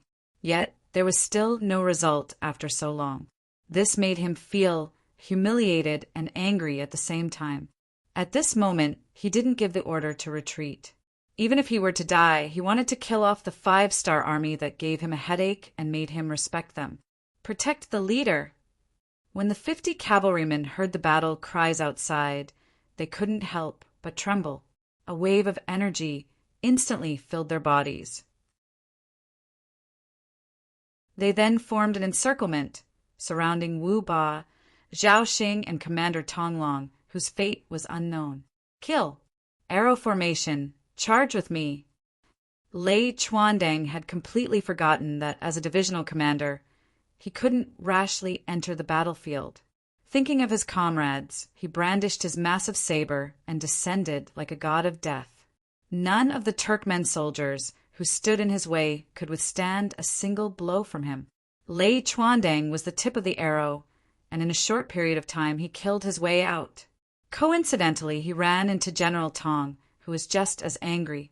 When two kings met, there was only one person left. Without saying a word, the two of them immediately started fighting. Lei Chuandang's moves were grand and grand. His saber, which was wider than a normal saber, was wielded with vigor and vigor. General Tong, who was favored by General Daichin, wasn't a good-for-nothing. He used his curved saber with great dexterity, always using 4 ounces of force to deflect Lei Chuandang's huge force and looking for an opportunity to counterattack. On the surface, the two of them were evenly matched, and it would be difficult to determine the victor in a short period of time. However, only General Tong himself knew how much pressure he was facing at this moment. Every time his curved saber clashed with Lei Chuandang's saber, his arm couldn't help but tremble.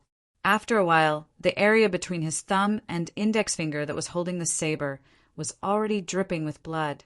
Let go. Lei Chuandang, who was anxious to save his comrades, didn't hesitate to use his strength. Another ferocious slash, like a tiger descending the mountain, clashed with General Tong's curved saber. Just as he said, the other party's curved saber trembled and fell to the ground. Succeeding in one strike, Lei Chuandang didn't hold back and swung his saber again. General Tong, who had lost his weapon, quickly dodged and fled. If it was under normal circumstances, he might have been able to dodge. However, he was on a war horse. He dodged to the side, and the war horse didn't have the ability to do so. With one strike, the war horse fell to the ground, and General Tong also fell to the ground. Kill!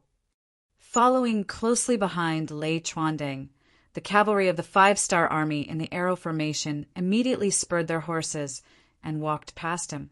General Tong managed to dodge the first and second slash, but he didn't manage to dodge the third and fourth slash. Just as he got up from the ground, he was turned into a target by the 5-star army's cavalry. His body was cut beyond recognition, and he died with blood all over his body. Lei Chuandang didn't care whether General Tong was dead or alive. He had confidence in his comrades behind him. At this moment, his attention was completely focused on the front. He still had to save his comrades. Even if there was only a 1% chance, he had to give it his all. Charging with all his strength, a huge opening appeared in front of him. Lei Chuandang finally reached the center of the encirclement in the shortest time possible. When he arrived, he saw 6 cavalry in the uniform of the 5-star army.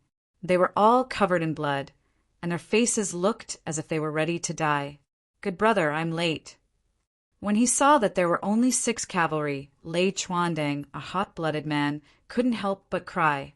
Although he didn't experience it personally, he could feel how difficult and dangerous this battle was. "Haha, Commander Lei, you're finally here." Wu Ba, who was riding on his horse, chuckled. It was a smile of satisfaction, a smile of relief after completing a mission. Because of this, he breathed his last breath and fell to the ground from his horse. "Quick, save them." Zhao Xing, who was beside Wu Ba, immediately shouted. Following that, a group of shouts and shouts resounded in the encirclement. Lei Chuandang's appearance not only saved Wu Ba, Zhao Xing, and the others, but also defeated the remaining 4,000 Turpan cavalry. When they had the advantage in numbers, they still didn't win.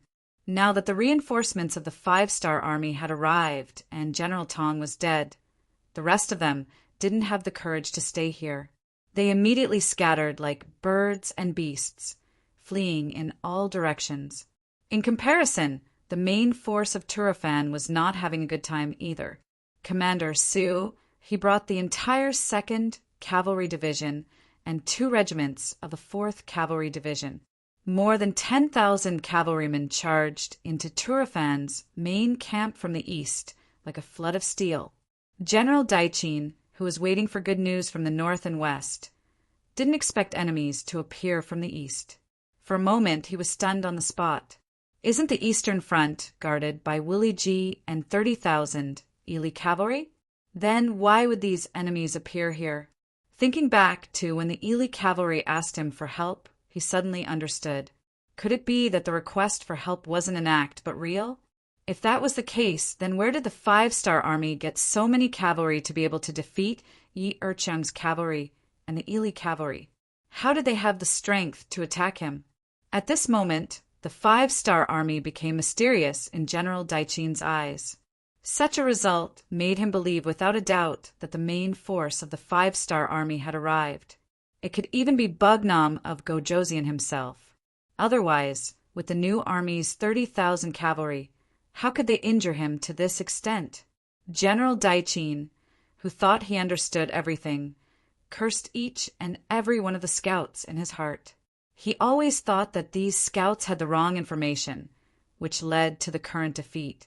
But he didn't know that Yang Qindong's army was still 100 miles away. To reach here, it would take at least a day. It was also because of this wrong judgment that Daiqin didn't even bother with the 5-star army that appeared in the east. Instead, he directly gave the order to retreat. Actually, he still had close to 20,000 cavalry. If he counterattacked now, it was very possible that he could defeat Suhi's new army. But the shadow of his previous defeat was too big in Daiqin's heart. It was so big that he had lost the courage to fight head-on. Daiqin gave the order to retreat. He only left 5,000 cavalry to stop the 5-star army's advance. Because behind him was the Turpan capital, he needed time to retreat to inform King Hardenbarter. The king also needed time to retreat. The scout general galloped towards the capital. He did not shout as he galloped on the streets of the capital. He was worried that the news of the army's defeat would spread to the city and cause chaos in the city.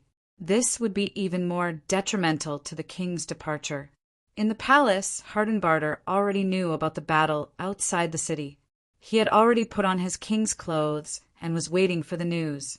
He didn't expect that the news of the defeat would come. If it wasn't for the fact that the throne was wide enough, he probably would have fallen off the throne. How did we lose? Isn't Bugnam of Gojoseon still 100 miles away? Isn't there only the 5-star army outside?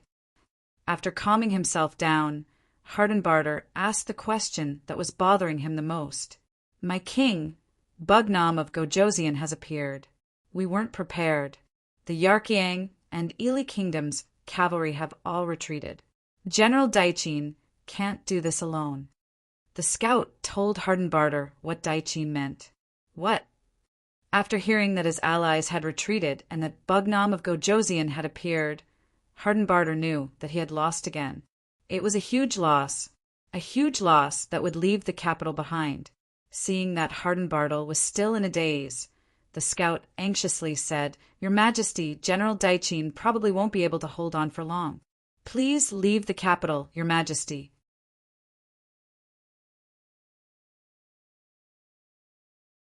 Chapter 1225. Yes, leave this place immediately, leave this place. Even though he was unwilling, Hardenbarter didn't want to be a captive. If he lost the capital, he could still take it back. However, if he was captured by the 5-star army, there would be no chance for him to make a comeback. Luckily, he was prepared. When the scouts entered the city at night, they didn't make a big fuss. When Hardenbarter left the capital, he wasn't stopped at all. However, due to the lack of time, he left a lot of good things in the palace. He was even worried that if he made a ruckus, the civilians would hear the news and come out to escape. As such, he didn't even have the courage to burn those things. Outside of Turpan City, Daiqin and his cavalry fought as they retreated. They managed to hold on until dawn. After receiving news that the king had left the city safely, they took the remaining 20,000 cavalry and escaped. Because Daiqin's forces were the last to be attacked, they didn't lose much. They only lost a lot when they surrounded the Liaodong cavalry regiment. In fact, at this time, the strength of the new Third Army had decreased by a lot. After a night of fighting, they had lost almost a cavalry division. Among them, Wu Ba's regiment suffered the most. Less than 400 of them survived from the loss of 2,000 men. Half of them were seriously injured and would have to withdraw from the army even if they recovered. Needless to say, the Liaodong cavalry regiment was even worse. When the casualties were counted, some of their injured brothers were dug out from the pile of corpses. Even so, less than 500 of their 5,000 brothers were left. 90% of their strength was damaged, and they were almost beaten to a pulp. Of course, after paying such a huge price, it wasn't like they didn't gain anything. On the contrary, they gained a lot. The most direct result was that they took down Turpan City. Occupying this place meant that they had the foundation and strength to rule everywhere. Secondly, there were many good things in the palace that had been taken by the 5-star army for their own use. Their initial estimated value was around 5 million taels of silver, which was enough to make up for all the losses of the 5-star army in this battle. Not to mention, most of the civilians in the city were also trapped by the 5-star army. When they woke up, they were still Turkmen, but when they woke up, they were already captives of the Baiming army. After a bitter battle, they managed to capture over 20,000 people and tens of thousands of war horses. Among them were the 5,000 war horses that Dai Qin had given to Wu Liji under pressure. Because Wu Liji was in a hurry to escape, they were all captured by the 5-star army. With less than 40,000 cavalrymen, they managed to defeat 100,000 cavalrymen of the alliance army. This was no small miracle. When Yang Qindong received the battle report on his way here, he couldn't help but smile. Very good, very good. The new army is good. The Liaodong cavalry is even better. Men, tell everyone to hurry up and get to Turpan as soon as possible. This was not because Yang Qindong wanted to see the fruits of victory earlier. He was worried that once the 3 allied forces found that their opponents were less than 40,000 people after daybreak, and the number of people after a hard battle was only more than 20,000, they would suddenly counterattack. If so, everything they had obtained before was likely to be lost. Yang Qindong's worry wasn't without reason. For example, Aleifu of the Yarkian kingdom also had such thoughts. He even sent people to contact Dai Qin and Wu Liji to discuss whether or not they should attack during the day when the 5-star army wasn't stable yet. However, he was mercilessly rejected. Last night, as the first Yarkian tribe to be attacked, Aleifu of the Yarkian tribe did feel like he was beaten senseless, especially after the death of his deputy general. When the morale of the army fell to the lowest point, he immediately made preparations to escape. After running for dozens of li and confirming that there were no pursuers behind him, Aleifu smelled a trace of abnormality. Logically speaking, he had already lost. If it was him, he would definitely bring his troops and attack. There was no reason for him to let them go. However, the 5-star army didn't chase after him. What did this mean? There were only 2 answers. First, the 5-star army didn't place him in their eyes. Second, the 5-star army's strength was insufficient and they couldn't chase after him. As for the first answer, if the 5-star army didn't place the 30,000 cavalry in their eyes, he wouldn't believe it no matter what. Then it seemed that there was only the second answer. For this reason, he hurriedly sent out close to 100 scouts to gather information.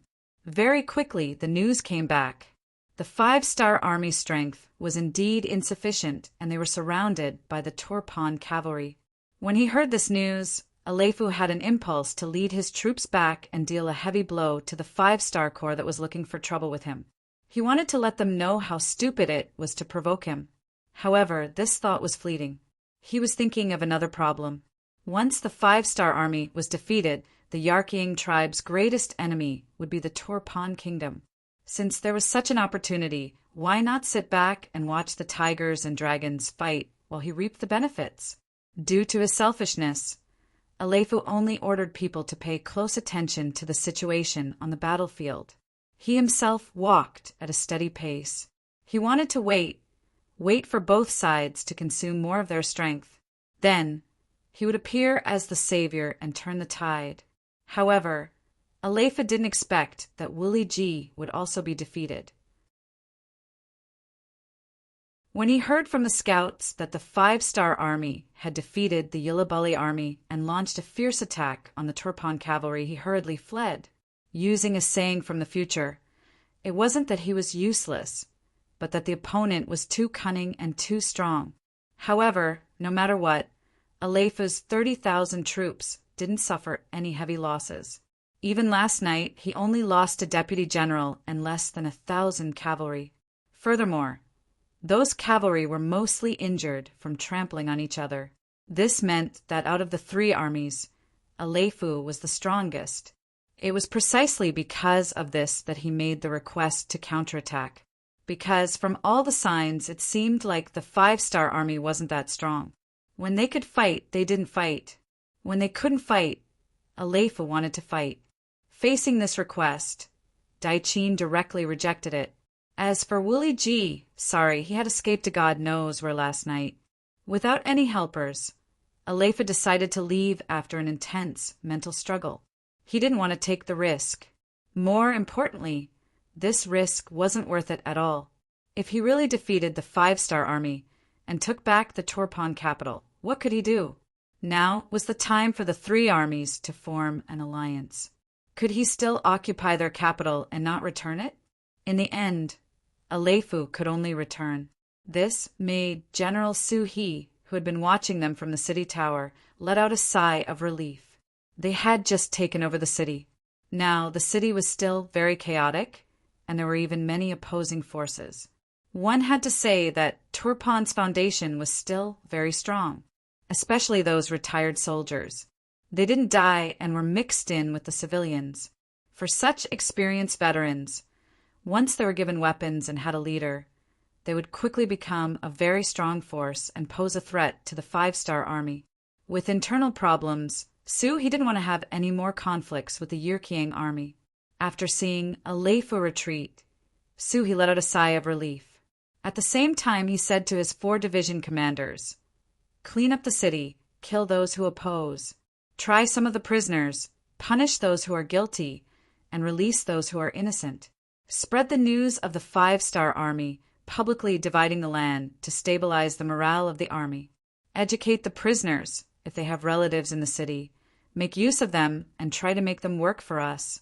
Calculate the resources obtained from the war. Unify them and look after them strictly. Clean up the palace and prepare for the arrival of the king." A series of orders were given out by Su He. The machine that was the new army started to operate quickly. Everyone was 100% focused. Even though many people were tired after fighting for a night, when they thought about the arrival of Bugnam of Gojoseon, they were full of energy again. A day later, the scouts and light cavalry of the new army arrived at Turpan. Su He, who had been worried about a counterattack, was relieved. On the morning of the 3rd day, Yang Qindong brought 20,000 Mongolian soldiers and the Far Eastern Army's 1st Cavalry Division to Turpan.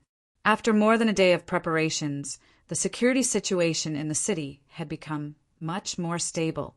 After a series of orders were issued, especially after the public policy of distributing land was implemented, the Turpan people who were originally worried about not having enough food to eat and clothes to wear in the future were much calmer. As a result, more than 3,000 people came to inquire about the situation. Perhaps they wanted to ask about it themselves, or perhaps it was their friends and neighbors who wanted to ask about it. For these people's questions, He specially sent people to set up a temporary problem-solving department to be responsible for answering their questions. When Yang Qindong entered Turpan City under the protection of 2,000 majestic Black Rider Dragon Guards, he saw that not only was the order in the city not chaotic, but there were even some commoners lining the streets to welcome him. Shock flashed through his heart. "Commander Su, don't tell me you spent money to invite all these people?" Looking at the people standing on both sides of the road, old and young, who were paying attention to him, Yang Qindong asked military commander Su He, who guided him into the city with a straight face. At that moment, Su He's face turned ugly. His gaze was a little evasive as he stammered. Some of them came on their own accord. Some were invited by your subordinates.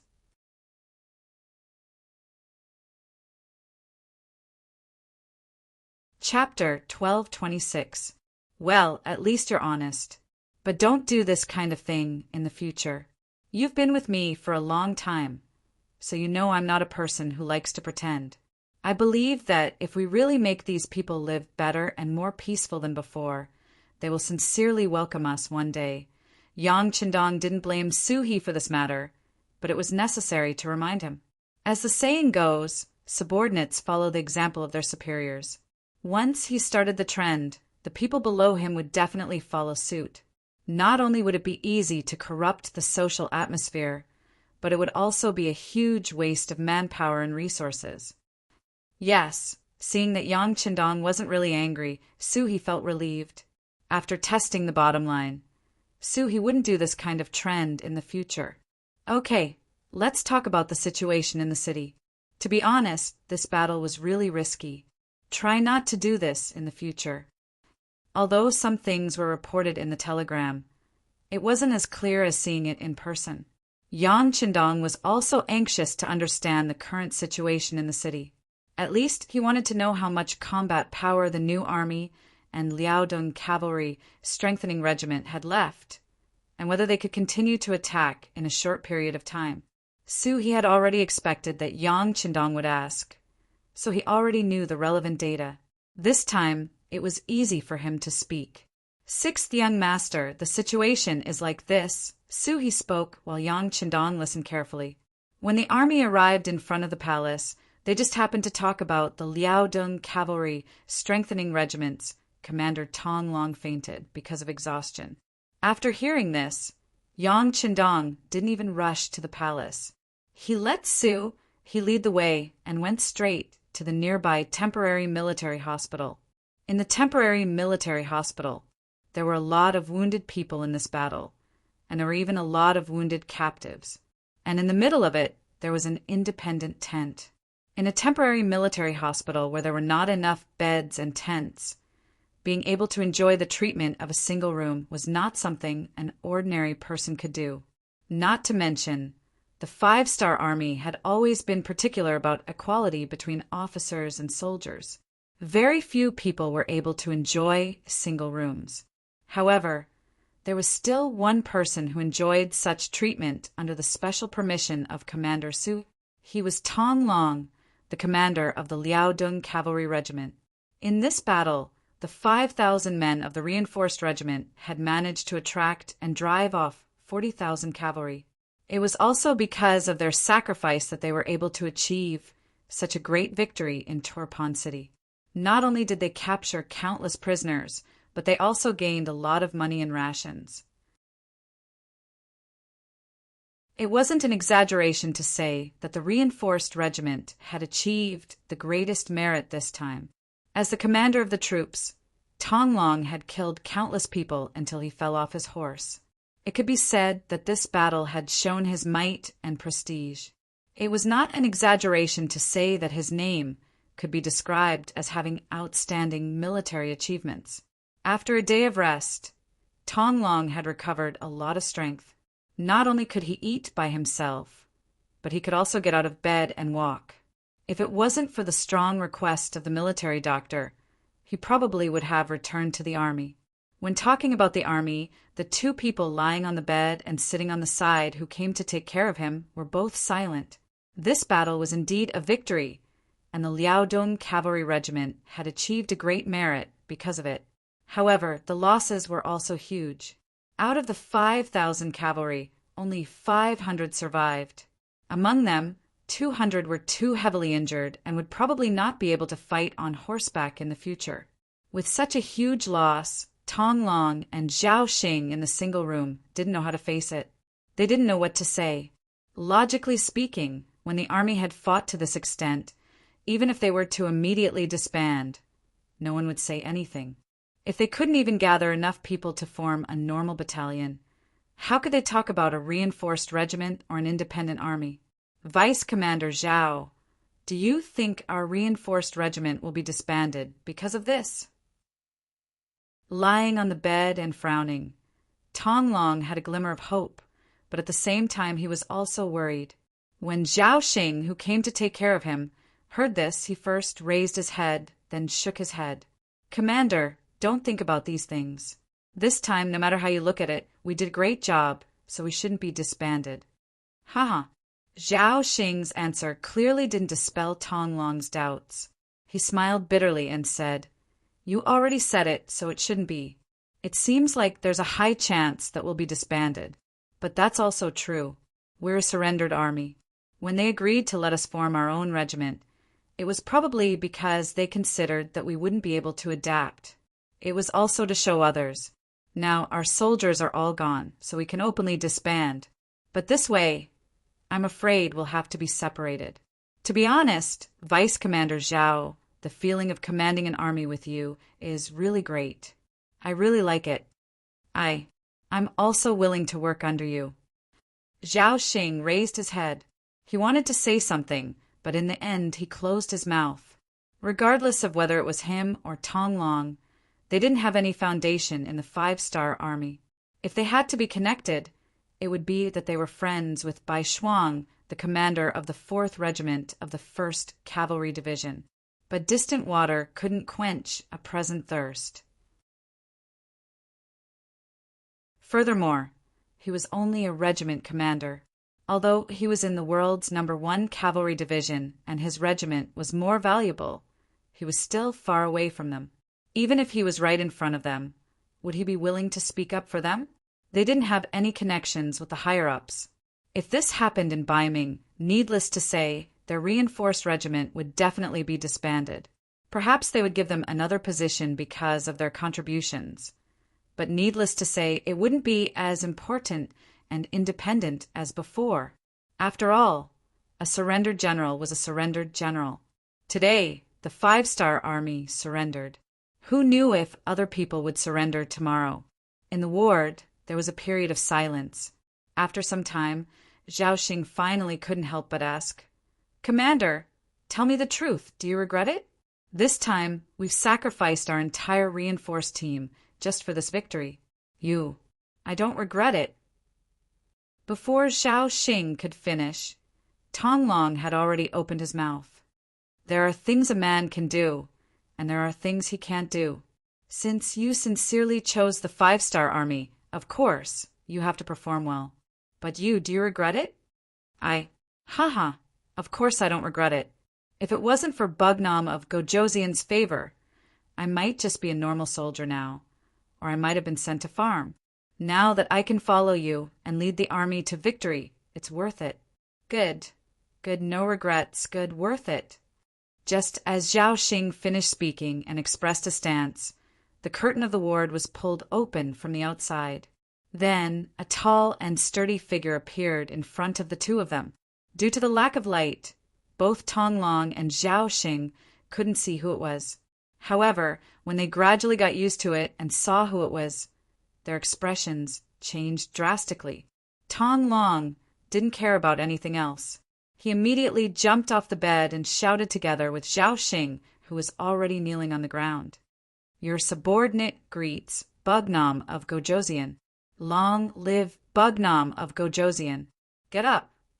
When Yang Qindong saw Tong Long get off the bed and kneel on the ground, he quickly got up and helped him up. This scene made Tong Long extremely touched. After all, the person who helped him was the soul of the 5-star army. At the same time, he was Bugnam of Gojoseon, who was personally conferred the title by the great Ming dynasty's emperor. Thank you, Bugnam of Gojoseon. But how could your subordinate have made you personally come? Tong Long's voice was slightly choked as he spoke. Unlike others, he was someone who had once studied in the capital of Ming. It was because of this that he was very familiar with status and rank. Thinking back to when he was in the capital of Ming, any 3rd or 4th rank civil official wouldn't put him in their eyes. Even if he sent money to them, they wouldn't even be able to meet the person in question. But now he was only slightly injured, and Bugnam of Gojosian had actually made an appearance. "Ai, are your injuries okay?" Yang Qindong personally helped Tong Long back to the bed. This action made it difficult for him to stand or sit. But before he could say anything, Yang Qindong's laughter rang out. "How can you say that he's worthy? In this battle, you fought well with the new army, especially your Liaodong cavalry regiment. You only had 5,000 men and horses, but you dared to fight and charge. You didn't show the slightest bit of fear in the face of an enemy several times your size. On the contrary, you killed them until their men and horses fell. Good, very good. Thank you, Bugnam of Gojosian." Hearing this praise, Tong Long and Zhao Xing hurriedly knelt to express their gratitude. "All right, there's no need to keep kneeling. We don't do this here. Right in the future, you can call me king, or you can call me the sixth young master. There's no need to call me Bugnam of Gojosian. That would make us seem distant." Yang Qindong said with a chuckle. The people below had many different names for Yang Qindong. Those who were closest to him, such as Tiger's Mane and Beta Persei, naturally called him the young master. Those who were closer, such as some of the senior officials, called Yang Qindong the sixth young master. Those who were further away were allowed to call him king. Only the most ordinary people called Yang Qindong the Bugnam of Gojosian. In other words, from the way they addressed Yang Qindong, one could tell whether they were close or not. This time, Yang Qindong allowed the two to call him king. This was a sign of closeness. "Yes, king." Tong Long and Zhao Xing's faces flashed with joy, and they immediately changed the way they addressed him. "Haha, that's right. Right. I heard that the two of you are injured. How are you? Are you in any trouble?" Yang Qindong asked with a sincere expression of concern. "We're fine. We can now take our swords and mount our horses to kill the enemy." This time, the two of them spoke in unison. "Good, as expected of the Tiger General of the 5-star army. Since that's the case, the two of you listen to my orders." Yang Qindong saw that the two of them did not seem to be in any trouble. He was relieved and immediately shouted loudly. The two of them were stunned by Yang Qindong's shout. Out of instinct, the two of them straightened their bodies and replied in unison. "Your subordinates are here." You're tuning in to the Thunder Spear YouTube channel. Don't forget to subscribe and join us on this journey to catch the most captivating stories.